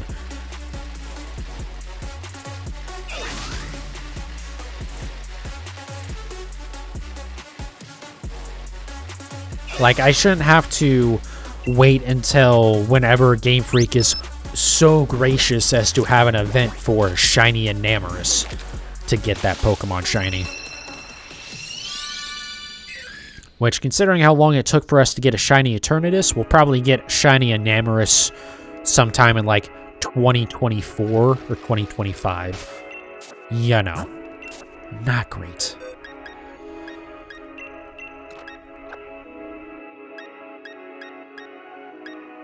You think Gen 7 starter resets are longer? Can you reset for shiny starters in Gen 7? I don't know that you can't. I just assumed that would be past the point when they started shiny locking the starters. Specifically the gift Pokemon starters that you get at the beginning. Obviously you can breed from later, but the original gift is you can. It's the last gen they let you do it. Ah. That makes sense. Like, even something like that, I don't mind that too much, because, like, I get that, like, Game Freak would like people to actually play the game, not reset for 100 hours before they even start playing it. But the stuff like the legendaries and stuff where it's like, it's just, yep, it's locked, you can't get it shiny, have fun, deal with it. It's just like, come on.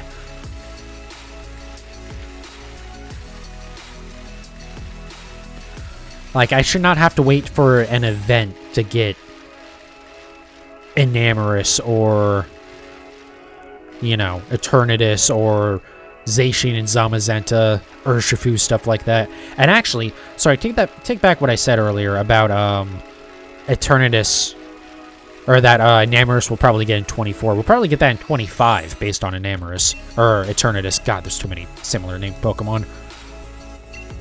Because, yeah, it took us almost 3 years to get shiny Eternitus. So, who knows how long Enamorus will take. You're okay with locking starters because you can breed it later. Yeah, like, that's...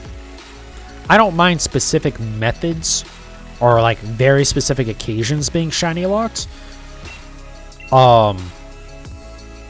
Just don't completely shiny lock a Pokemon. Like, there still has never been a legit way to get shiny Victini or shiny Keldeo or I believe Meloetta as well. Like, these are Pokemon from Gen 5. When did Gen 5 come out? Like 2011, 2012? It's been over a decade and we still haven't never gotten those Pokemon shiny? Like, come on.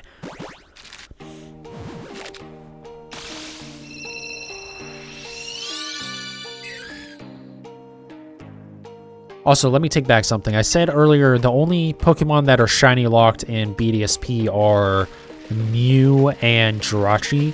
Also, I don't know if this event is even still active, but if the Manaphy egg that you can get is also shiny locked. So the Manaphy will never be shiny. If you breed it for Fione, Fione can be shiny, but you can never get the Manaphy shiny in a BDSP.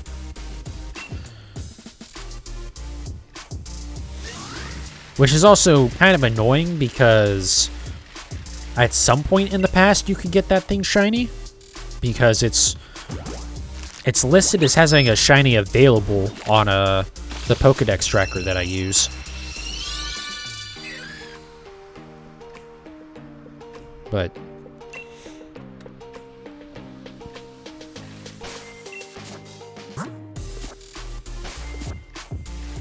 oh well. To be fair, I have enough stuff that I can shiny hunt right now that I probably don't need to complain too much about shiny locks. It's just, like, come on. Like, why limit the options for your players like that? I mean, I know why, because they want to give it out in events, but, like, I don't know. Especially when it's something stupid, like when it's the Galarian versions of the legendary birds, so like Galarian Zapdos and co. It's just like, those weren't even like a code or a mystery gift event or whatever. You had to do the online competition shit 3 months in a row. But then also, they changed the rules on that, because in the past, in order to get the rewards from the online competitions, you just have to complete one battle. One singular battle. That's all you need and you get the rewards. Those ones, you had to do 3 battles. And so there are a lot of people who actually missed those the shiny versions of those Pokemon because they didn't know until after the fact that, oh yeah, you have to do 3 battles instead of 1. It's like, why? What are we doing here, Game Freak? Come on.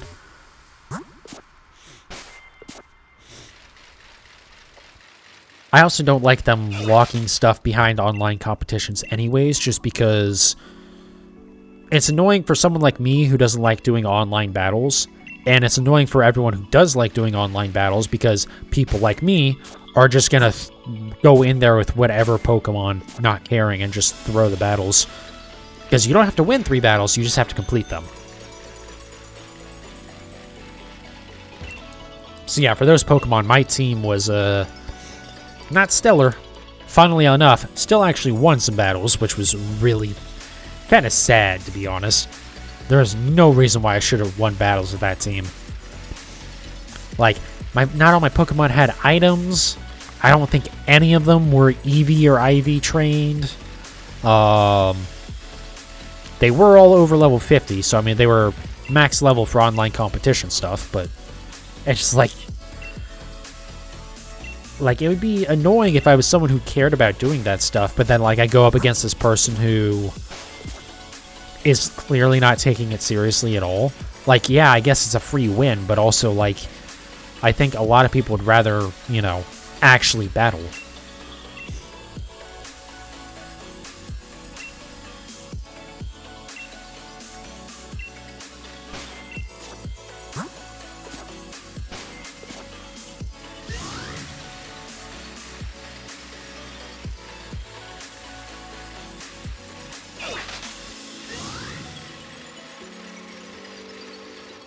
Alright, give me a second here. This fine. Oh, hey, we didn't go... Okay, hold on. Let me go get one more egg. Let me take these out of my party before they start hatching. I don't know why I thought I had 5. Let me get one more egg, and then I'm going to take a short break here. I'll go run to the bathroom. But let's go get this first. And I can't believe it's already been 2 hours. Also, remember when I said that every, like, 30 Pokemon I hatch, I was gonna drink a beer? And now it's been 2 hours and I've drank 1 beer. Yeah, so much for that plan. Kinda glad I didn't do that, though, but... Alright.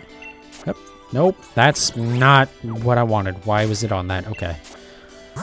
Alright, let me... swap over to...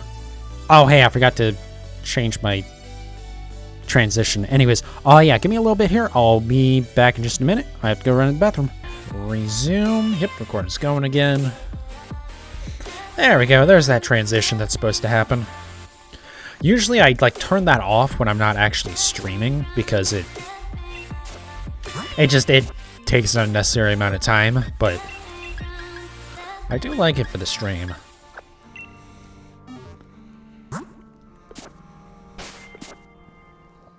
I would love to do more stuff like that for the stream as well. More like animations and stuff, but...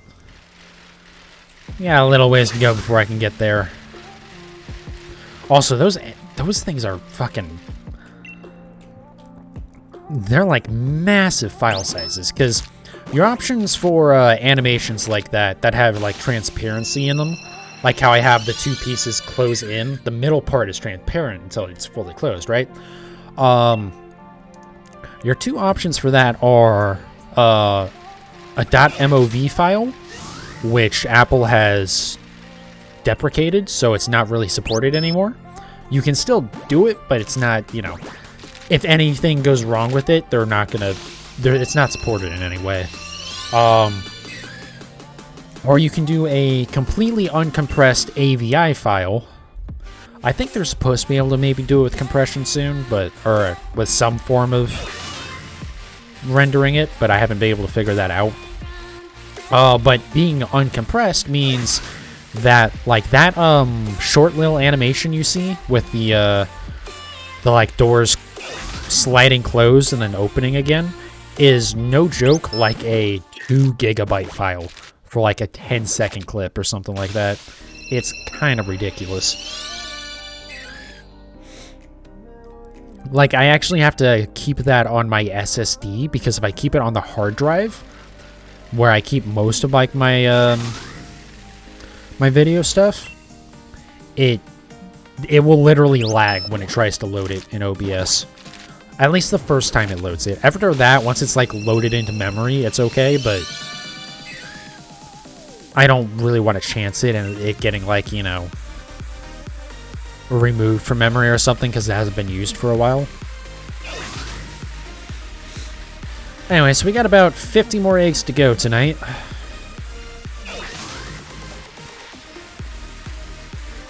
Which is just, you know, wonderful. Really wish I would have had it by now. I'm gonna have to go, like, check my Pokemon again and make sure they're named correctly, so that way I'm not, like, accidentally not doing Masuda method. Like I did with, coughing. That was not my finest hour. I'm glad that hunt went very well, but it almost did not go very well.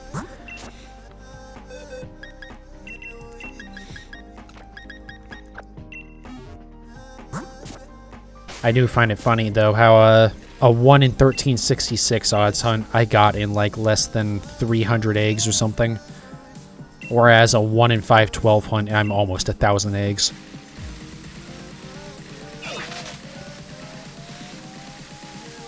But that's how it goes, shiny hunting. Also, with all the good luck I keep on having in Legends Arceus, I suppose I really shouldn't complain. It's just, you know, I don't really care about having good luck in Legends Arceus. I would much prefer having it in this, so, like, if we cannot universe. But, oh well. What's that? 2, 3, 2. Actually, wait a second. Do I have another one? Do I have another egg somewhere? No, I don't. Okay, I did use it.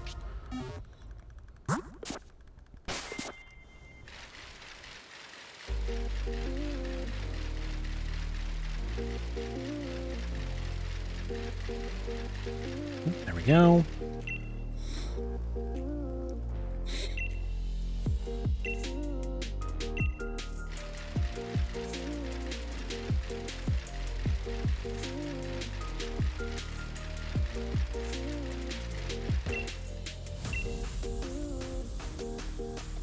You need to get a gameplay player for your GameCube at some point so you can play Gen 3 on your TV. God, it's so, like, crazy to me that that was a thing. Like, it makes perfect sense that it was a thing, but, like, it's also crazy to me that, like, that wasn't a thing, like, after that. Like, you think that would have been a fantastic idea for, like, if the PS3 had some sort of adapter so you could play PSP games on it or something like that, you know? Or, you know, any later Nintendo Switch console. Though, I guess, to be fair, with the DS, it would have been a lot more difficult. Being the dual screen part of it, but...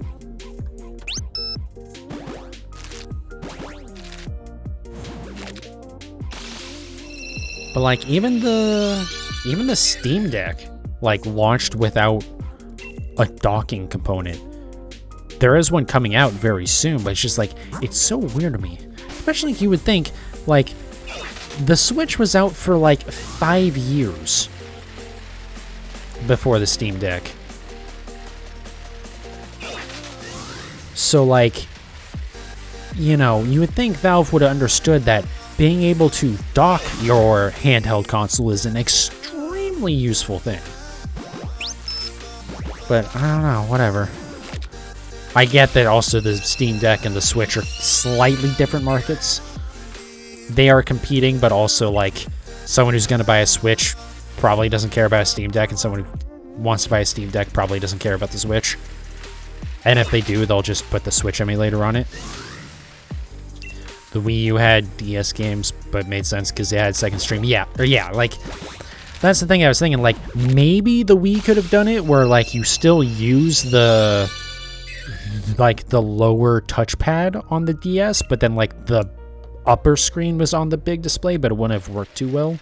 But yeah, it makes sense why the Wii U had DS games. I actually didn't even realize the Wii U had DS games.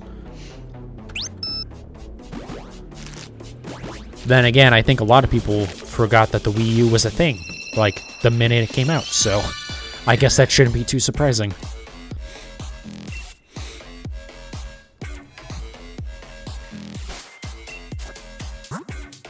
Hey, let's hope Nintendo doesn't make a pattern of that, and whatever the successor to Switch is isn't a fucking steaming pile of shit.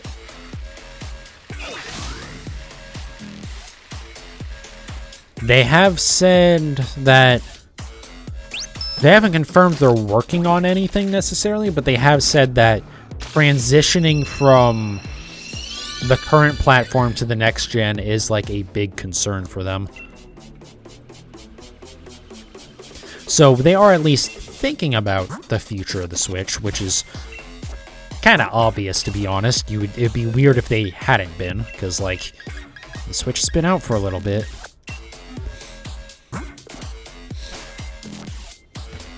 I would love to just see, like, a properly updated Switch. Not like just the Switch OLED, but like, you know, a Pro or a Switch 2, but just keep it compatible with,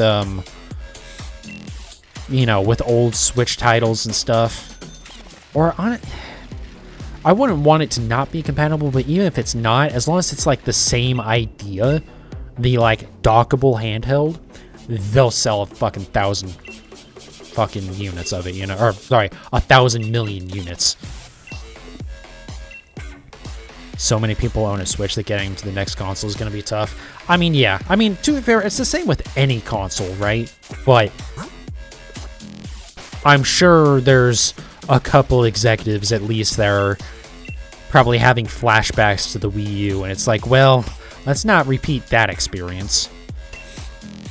Because, like, it's not like, you know, Nintendo is going to go under because of the Wii U, but, like, I'm sure they would rather not do that again.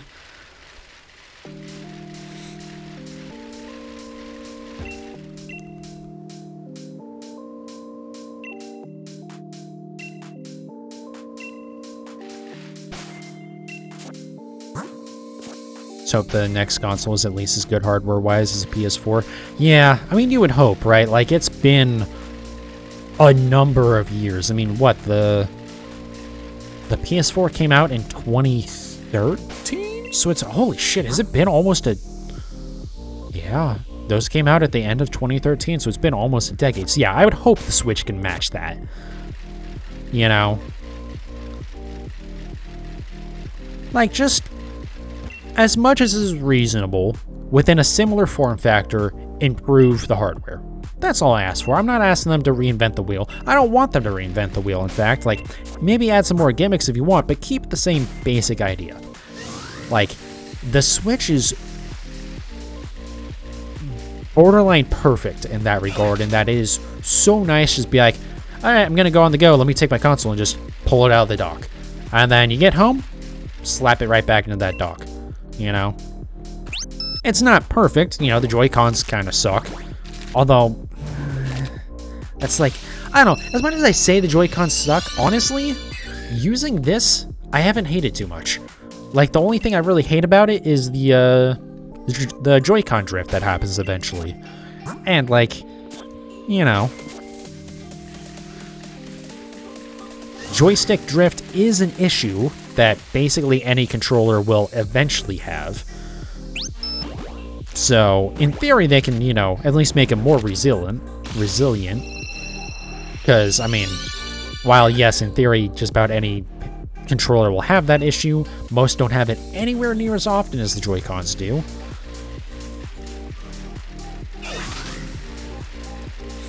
Joy-Cons do suck. Haven't used my Joy-Cons in a month. Yeah, I mean, like, the Pro controller is definitely better. Especially, you know, like you say, something like a GameCube style one or whatever. But yeah, like, those controllers are better, but, like, you know, they're serviceable enough. Especially in, like, handheld mode or something, right?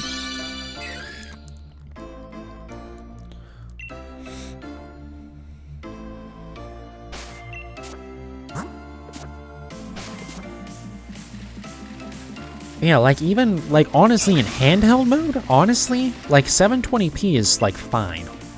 I don't even mind that.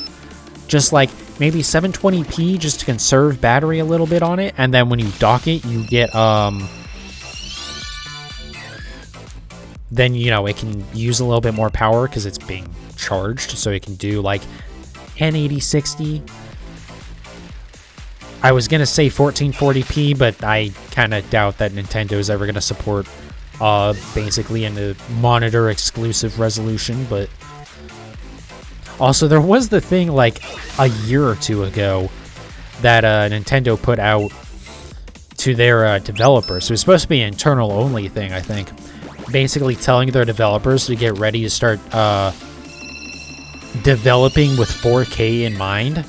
And everyone was like, on the Switch? Are you out of your fucking mind? I'm sure all they meant with that was, you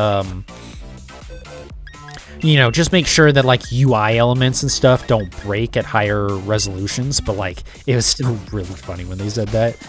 Also did not help with the rumors of the Switch Pro happening. Even though no one expected a Switch Pro to run games at 4K. That would have been absurd. If you want to play Mario Galaxy, you have to use the Joy-Cons. Ah, that sucks. Well, hey, at least you can still play it. And it's not, like, been taken down from the store or anything. I said that weird. It has been taken down from the store, but at least it's in your library. Or, like, you have a physical copy or something. That... God, fucking Nintendo, man. Hey, yeah, here's this digital title where it's only going to be available for a few months. Have fun. Okay. Cool. Thanks, guys. You have a physical copy? Ah, that's good. Yeah, I think if there even was digital copies, who knows with Nintendo. But yeah, I'm sure you can still download it, but it's not available for sale anymore. It's just like, why are we trying to create artificial scarcity with a fucking digital product, guys? Like, obviously, I get not selling physical copies after a certain point, though it should be more than a few months. Or a year, or whatever it was. I don't think it was a year. I think it was a lot less than that. I might be entirely wrong, though. But it's just like, what are we doing? Especially being like 3D Mario games. Like, that's basically a free license to print money for Nintendo, and they're just like, nope, we don't like money.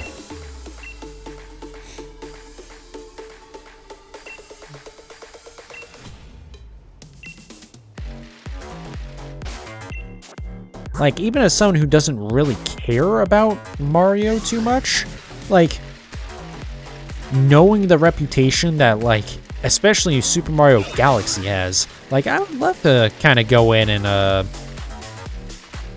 you know, have fun with that. Just try it out, see what the hype is about.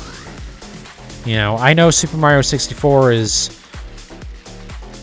classic. Maybe not necessarily good, but it's a classic.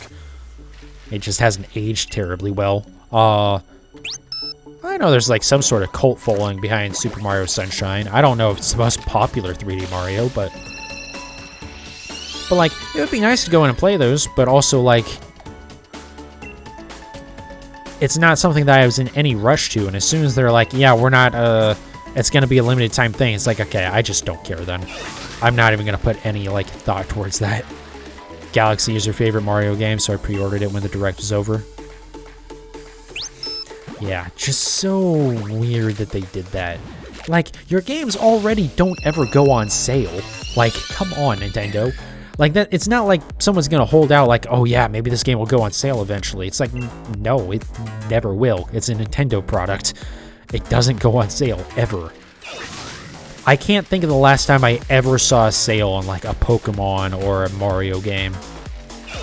Digitally, at least, anyways. I know, like, used copies can sometimes, well, even then, used copies barely go down in price. Or, sorry, not used. Physical copies barely go down in price. Used copies go down, like, $10. And then the moment they stop production on that, they jump up, like, $30. Like, I was looking at Let's Go Eevee, or sorry, Let's Go Pikachu, just on the chance that maybe I could pick up a used copy of it. And it's still like $50 fucking for a used copy of that game. Like, even after considering trading it in, it's still going to be like $49.80 that I'm spending, because you know GameStop's only going to give me like 20 cents and then turn around and put it on the shelf for $50.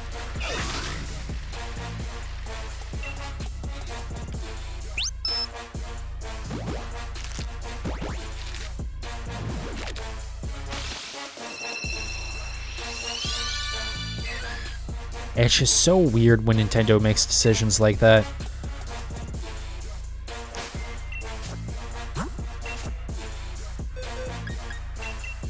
Like, just let me buy your games, please. Even Pokemon Sun is still like 25 used. I'd be surprised if it's even that low. Last time I looked at used copies of that, it was still like... I guess those were for... Maybe it's 25, but I mean, like, those were still... only slightly cheaper than they were sold new for a used copy.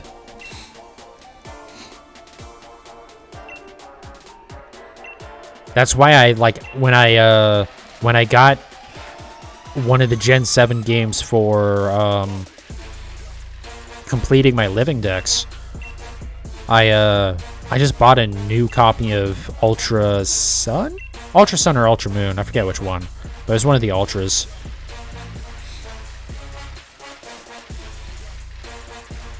But yeah, I bought one of those because buying a used copy of the old game was only like saving me like $5. And like, yeah, again, I could trade it in, but it was just like not even worth the trouble.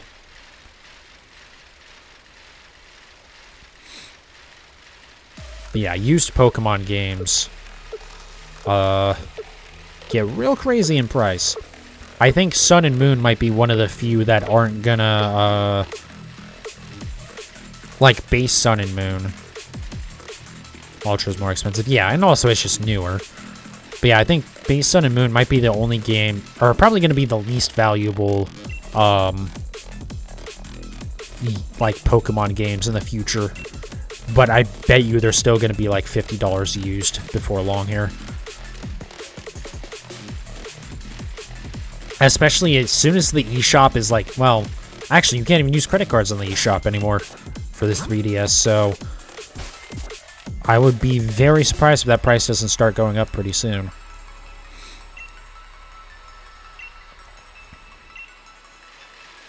But yeah, like, older Pokemon games are like $70, $80+ for a used copy, and that's just like, just the cartridge without like the packaging or anything. Because I was considering going back to like the DNS exploit from I mentioned a while ago. I was gonna go pick up like a copy of Platinum or something, or a copy of like Black 2 or something like that. Ideally both, actually, because I wanted to you know, take advantage of everything that's in the DNS exploit for those games, and it just, I was looking at it, I'm just like, this doesn't make any sense for me to do. It's just like, I could do it, but I'm not that desperate.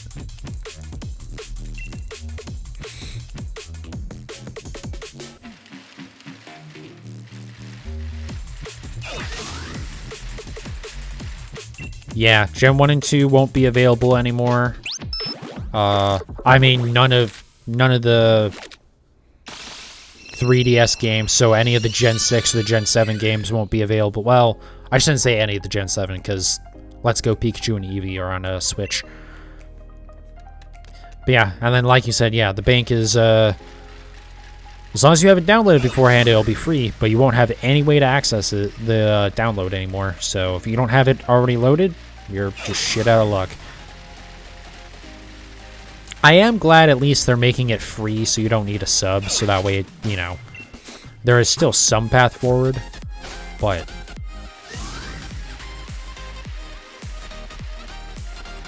it's like, I hope there's some sort of way to load in a ROM for Pokemon Bank onto 3DS or something. Like, I would imagine there is. I just don't know if he'll get past any piracy checkers to... So you can still, like, import to bank, or into Pokemon Home and stuff. But yeah, I really hope they bring at least Gen 1 and 2 to the Switch. Just because since those titles, you can't actually... Even if you have a physical cartridge, there's no way to transfer those Pokemon into the future games. They're stuck in Gens 1 and 2 forever. But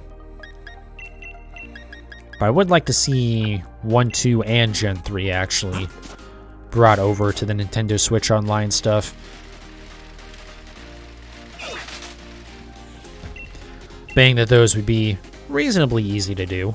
I mean, it's not like the DS or 3DS titles where, again, they have the dual screen mechanics, so it's, you know, figuring out how you want to go about bringing those over is kind of a issue.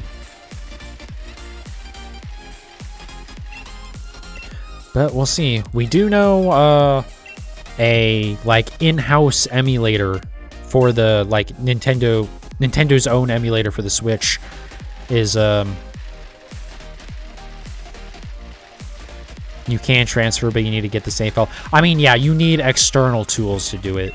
There's no way within the games to do it. Like, Gen 3, you can import into Gen 4, which then you can import into Gen 5, which then you can import into Bank. But Gen 1 and 2, there's no way to transfer those forward into the new games without using some sort of external hacking type thing. Which, I mean, depending on how much you care, might not matter to you at all, but there's no, like, official way to do it.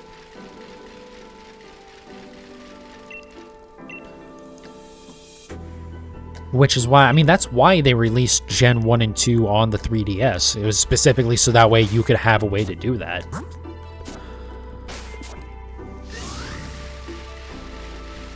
Alright, 5 more and we're at 1,000. Jesus Christ, I can't believe it's taking this long.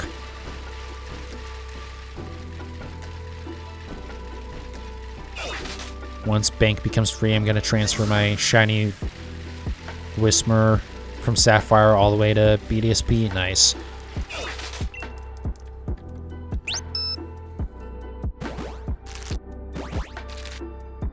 Yeah, did I have anything?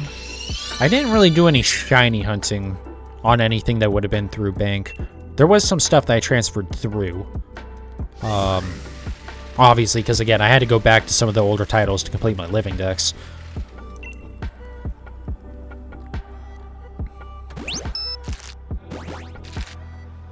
You got your green-eared boy in 126 encounters. That's not bad, especially in Sapphire. That's actually really good. So congrats on that.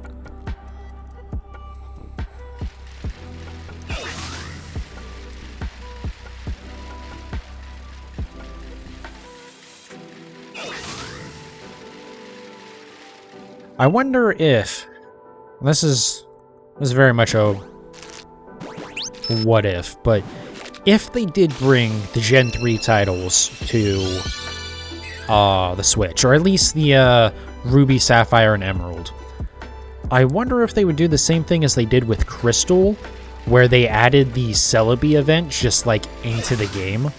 So after you beat Crystal on the 3DS version, the Celebi event that was originally only in Japan's version of Crystal, and you had to get like the download for it or whatever, or the code or whatever it was. They just made that part of the 3DS release of it. I wonder if they would do the same with Deoxys in Gen 3. Kind of similar how the Gen 3 remakes added the Delta episode that like adds Deoxys. I wonder if they would do that with Emerald on like a Gen 3 re-release. That would be really neat. Would definitely give me a reason to play through one of the Gen 3 games.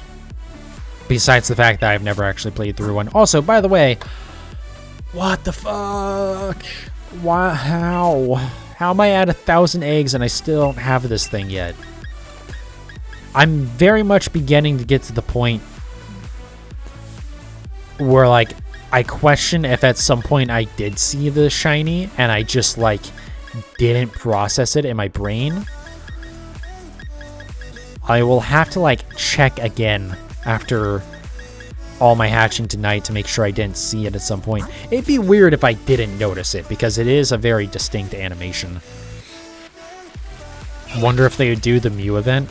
Maybe. I mean, the thing is with Mew, like, there have been other ways to get Mew, whereas I don't know if through the baseline games, not include, well, yeah, I don't know. I think when they did the virtual console version of Gen 2, yeah, there wasn't another way to get Celebi yet, I don't think. Or at least a current way. Oh, Emerald is the only time you could shiny hunt Mew. Well, we are talking about Game Freak, so don't worry. I'm sure they will go in and that'll be the one thing they modify about the games is they'll leave in the event, but they'll shiny lock the Mew, because go fuck yourself. That is very much something I would see Game Freak doing. But yeah, I didn't realize that was the one time that you could shiny hunt it. I would hope so they would bring it then.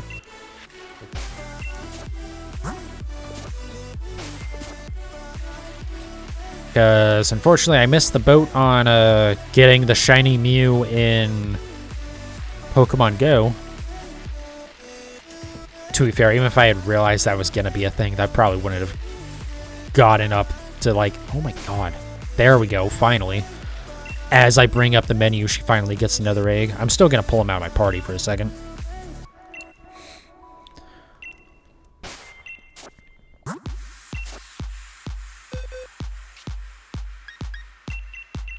But yeah, the reason why I pull these out of my party after I've been, like, spinning for a while is it really annoys me when they start hatching before, like, I have the full set of 5. So I just start pulling them out.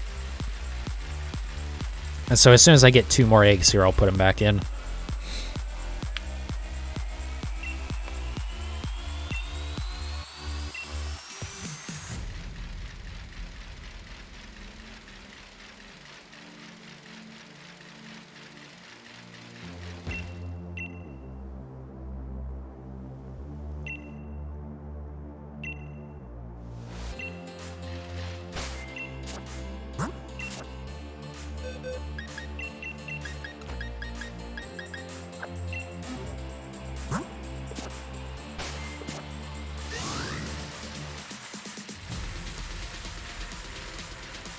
But yeah, I would love to see the Gen 3 games on Switch.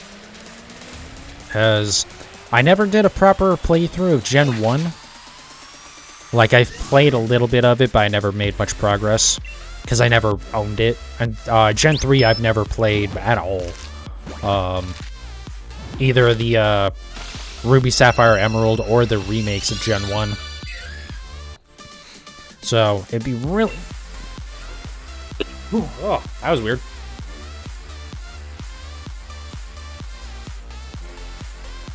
It'd be really, be fun to play through those at some point.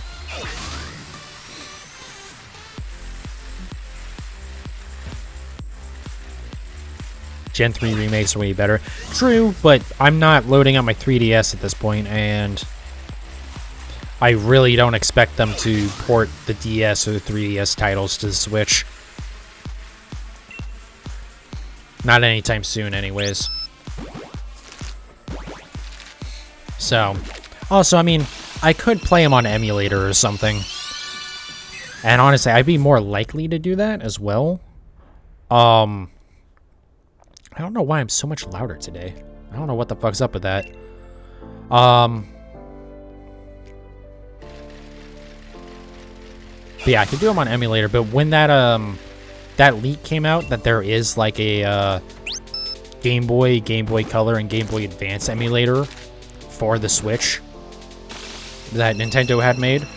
And I believe one of the things in that also was that one of the things that was tested with the emulator was specifically any sort of network stuff, or, you know, stuff like trading Pokemon. Like, I think it was specifically mentioned trading Pokemon was a thing. So there's hope that we'll see that on Nintendo Switch Online at some point.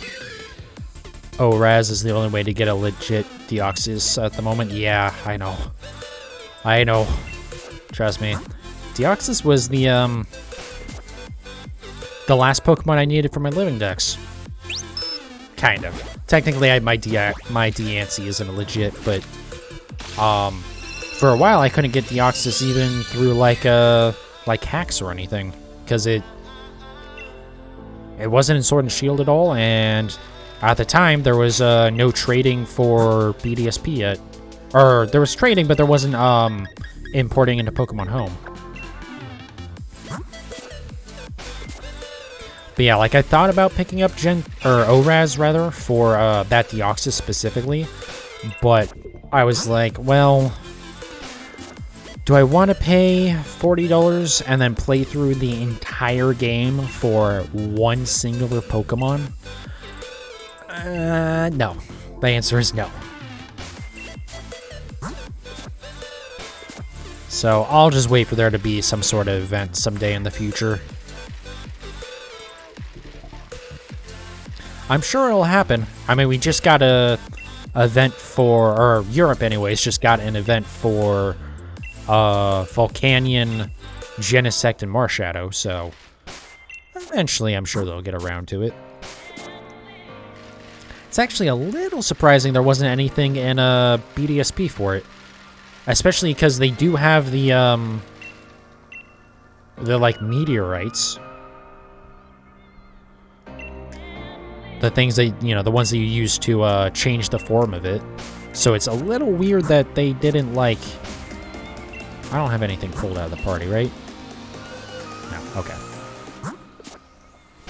I don't know, it's just a little weird that, like, we didn't get that. When, like, they gave us Mew and Jirachi in the game, too, so... Is there any other... I don't think there's any other mythics...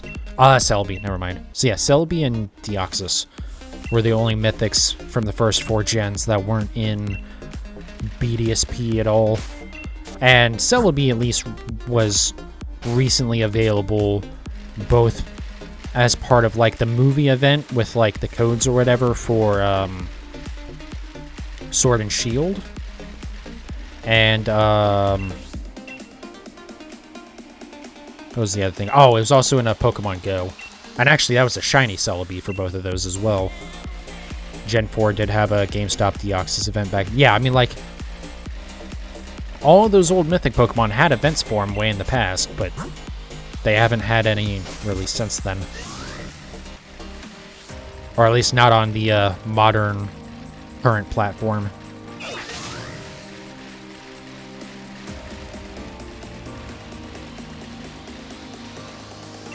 But we'll see. With all the, like, emphasis on, like,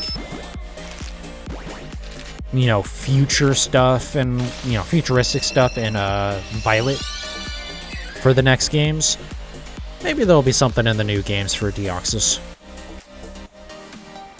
Or even if not, I mean, I got a legit one, so, or one that appears to be a legit. I can't see any reason why it wouldn't be. Because it appears to be from an event. It doesn't have, like, bullshit maxed out stats. So, as far as I can tell, it's legit. So I'm happy with it. I would like to get at least 3 more, so I can have all the alternate forms of it, but I'm not too worried about that. If I can get that, I will. Otherwise, I don't care. I mean, if I was really desperate, I would go and find one of the Twitch channels that just generates Pokemon for you and do it that way.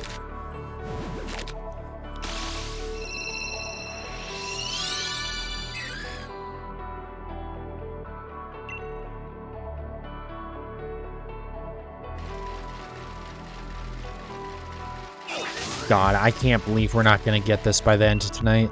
We are going to be literally double odds and we're not going to have it. Because we're not going to get it the next, what, 16 eggs? I don't have any faith at this point.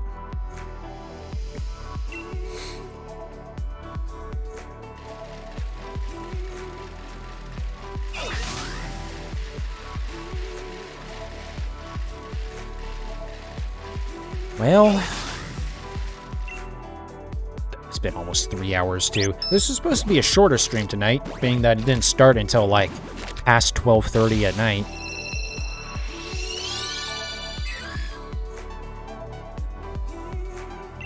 Well, granted, I kind of already decided that I was going to probably do at least 150 tonight, but... And if I had, well... Honestly, if I had thought about it... I probably would have only gone up to 950 tonight, and then I would have made the next hunt go to, 1024, but... Oh well. Oh, hey, do I have these all hatched? Oh, it's too late for this shit, man. People actually sell the cards used to give out the old events on eBay.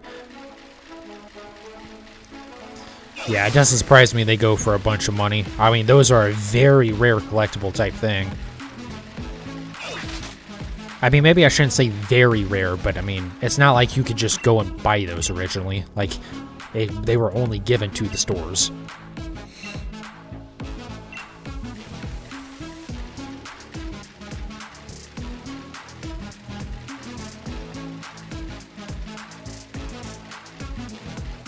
But yeah, I had never thought about until recently, because I saw a thing about that recently. And I had never thought about how they would give away those old, like, event things. Like, it makes perfect sense. Yeah, it was just a cartridge, and that's how you would do it, because, like, there was kinda maybe some online connectivity, at least by the DS, but, like, especially the older games, like, the Game Boy Advance couldn't connect online, you know? It was a local-only type thing, so... It'd be cool to have one of those at some point, just like any of them from, like, the first 4 generations. But, as you mentioned, $150 for not even a game, just like a cartridge that gives out an item in the game? I'm good. I'll pass.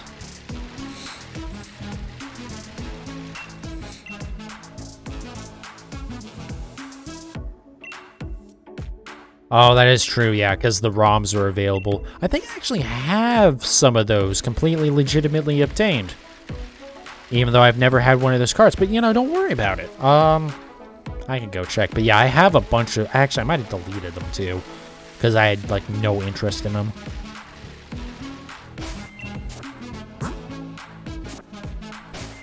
But, yeah, I think I have, totally legitimate copies of all of the Gen 1 through 5 games. Including, like, some of the spin-offs and stuff, too. I should actually go and hunt down the Gen 6 and 7 games as well, I think. Being that the 3DS emulator, or rather my totally legit 3DS with a capture card, it's significantly better than it used to be. From what I've heard, anyways. That one's not me being a smartass. I just, from what I've heard, it's a lot better. I think it's what, Citra or whatever? It, like, wasn't great, but it could kind of work sometimes, but now it's, like, gotten pretty reasonable.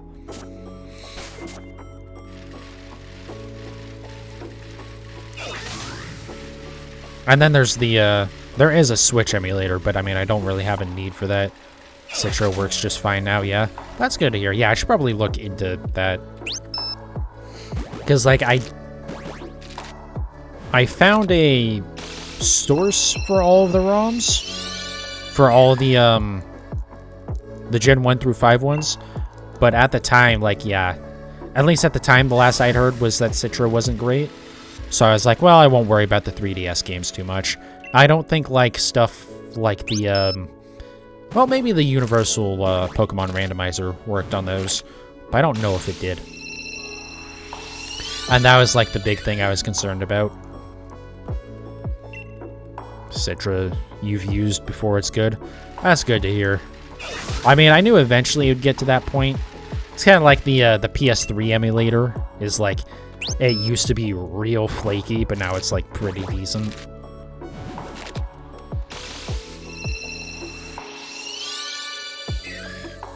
But yeah, maybe one day I'll start doing like randomizers and stuff. I don't think I'm gonna ever get into anything like Emerald Kaizo Nuzlocke and shit. I think I would rather staple my nutsack to the ceiling than ever do something like that. But randomizers could be fun. Or again, like go back and play Gen 1 or Gen 3. Or like ORAS or something.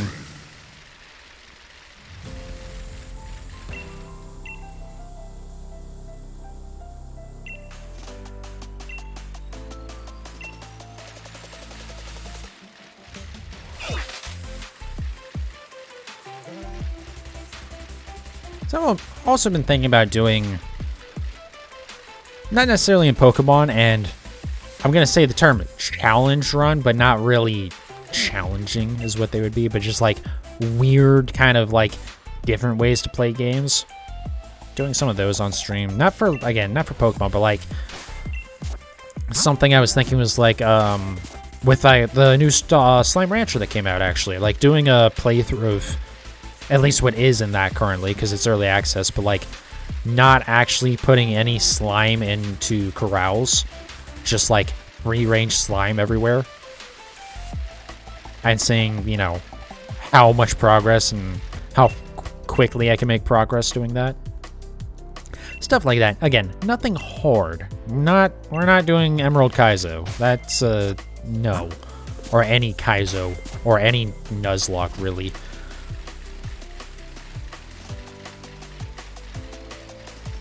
I don't necessarily hate the idea of releasing Pokemon when, like, they faint. But, like,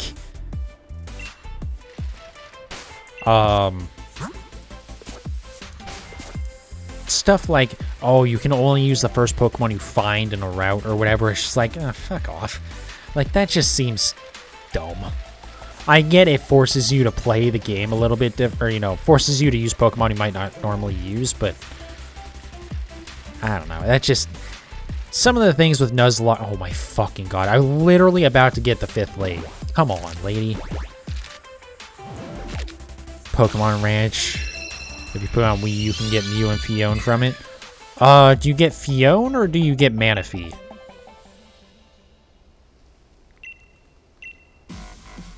I guess it was, what, Pokemon Ranger that you got the Manaphy egg from? So yeah, maybe it is Fione from that. Literally so fucking close, god damn it.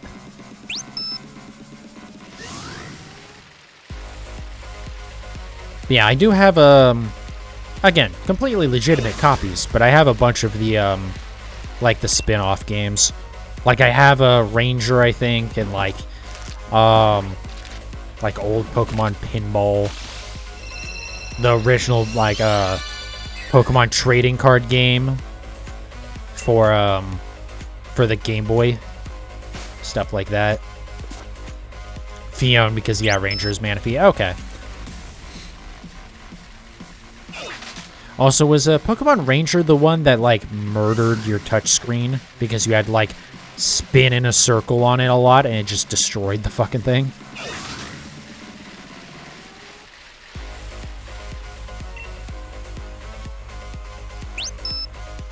Sure is. Oh, right. Awesome. Yeah, I don't know if I'll ever play those spin-offs, but they were included in the source that I got them from, so, you know. Like, there was no reason to delete them. I mean, again, after all, it is a ROM, so it's like a whole 3 megabit or megabyte or fucking who knows. The point is, they're tiny file sizes. I'm not worried about having them on my hard drive.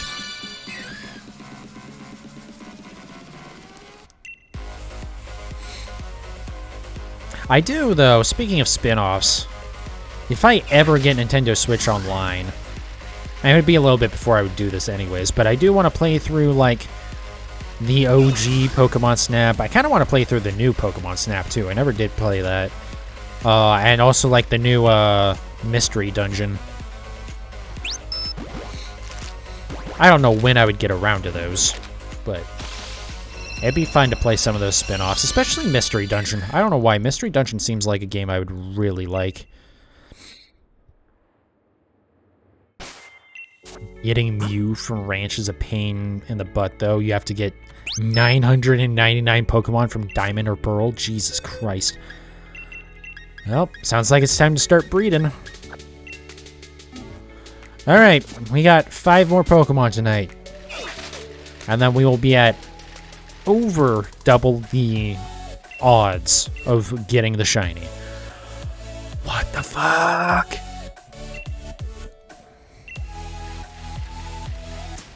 This is actually starting to get ridiculous.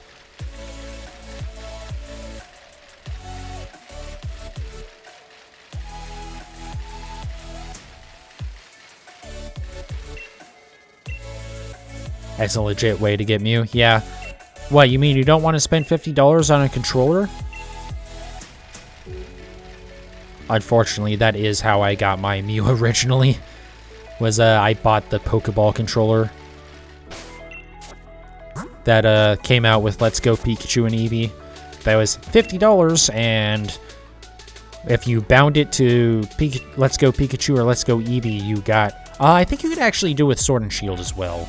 But you got a free Mew out of it.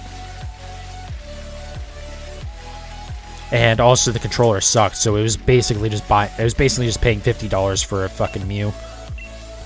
And then BDSP came out, and you get a gift Mew just for having, I think it's Let's Go Pikachu or Let's Go Eevee save data on your Switch.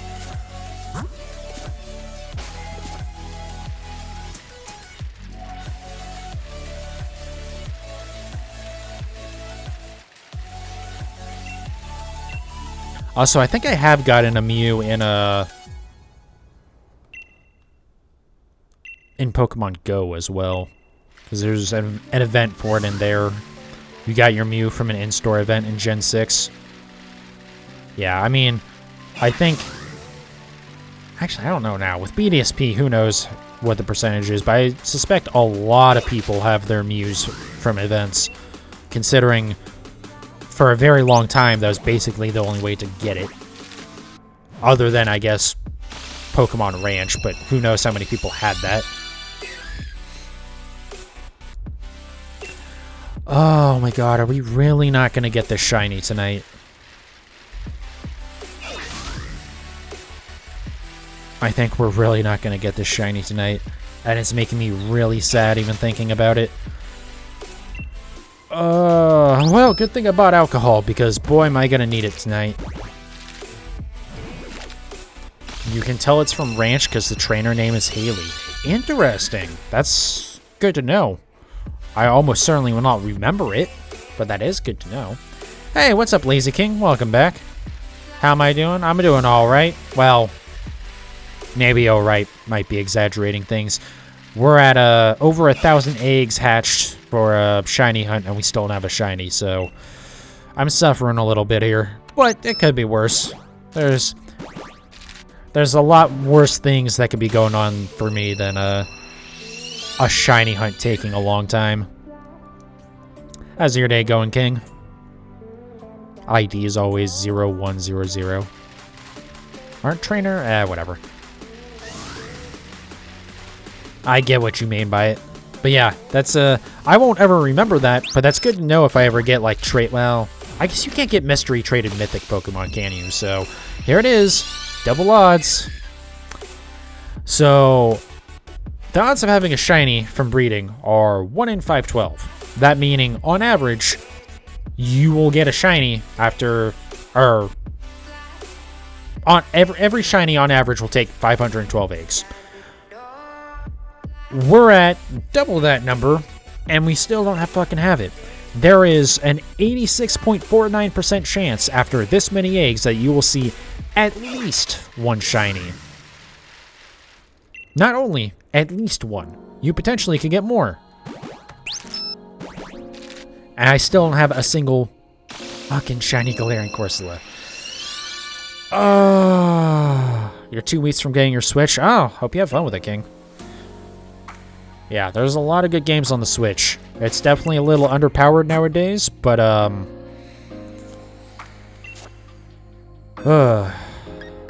there's a lot of good games on it. A lot of good Pokemon games as well.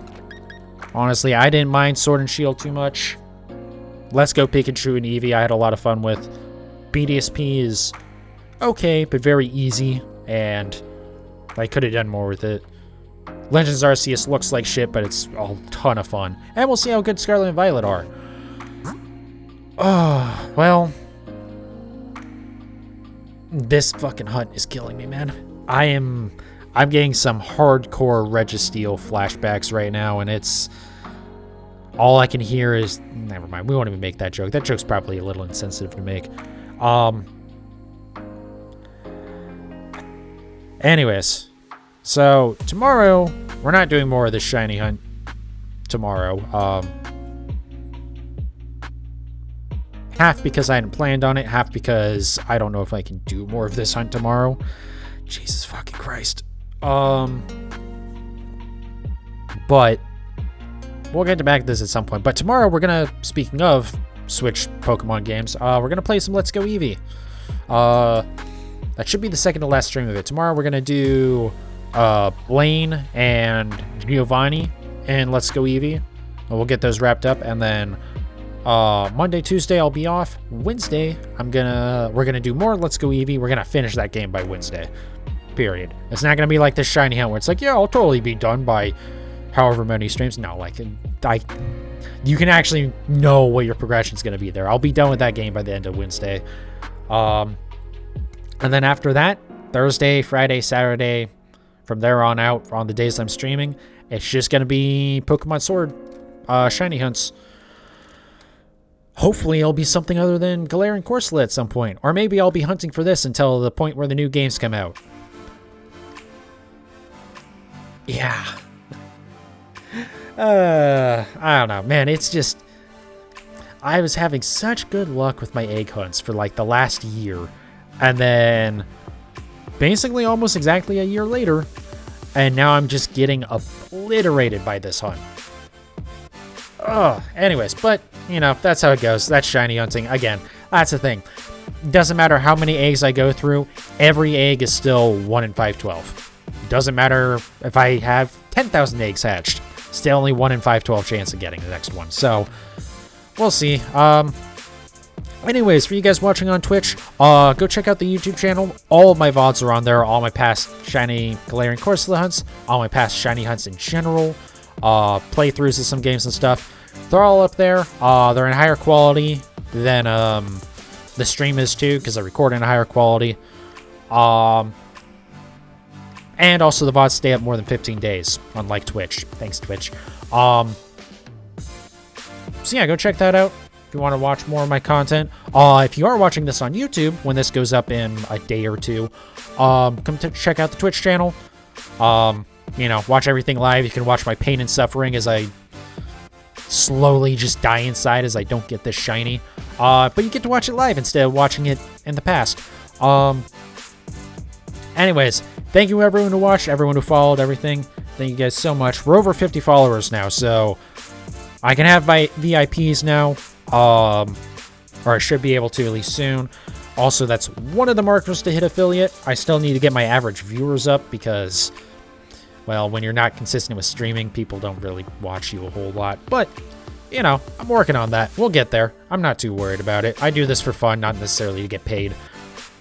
But it will be a nice milestone. Anyways, thank you everyone who watched. I do really appreciate it. I love you guys. I'll see you next time.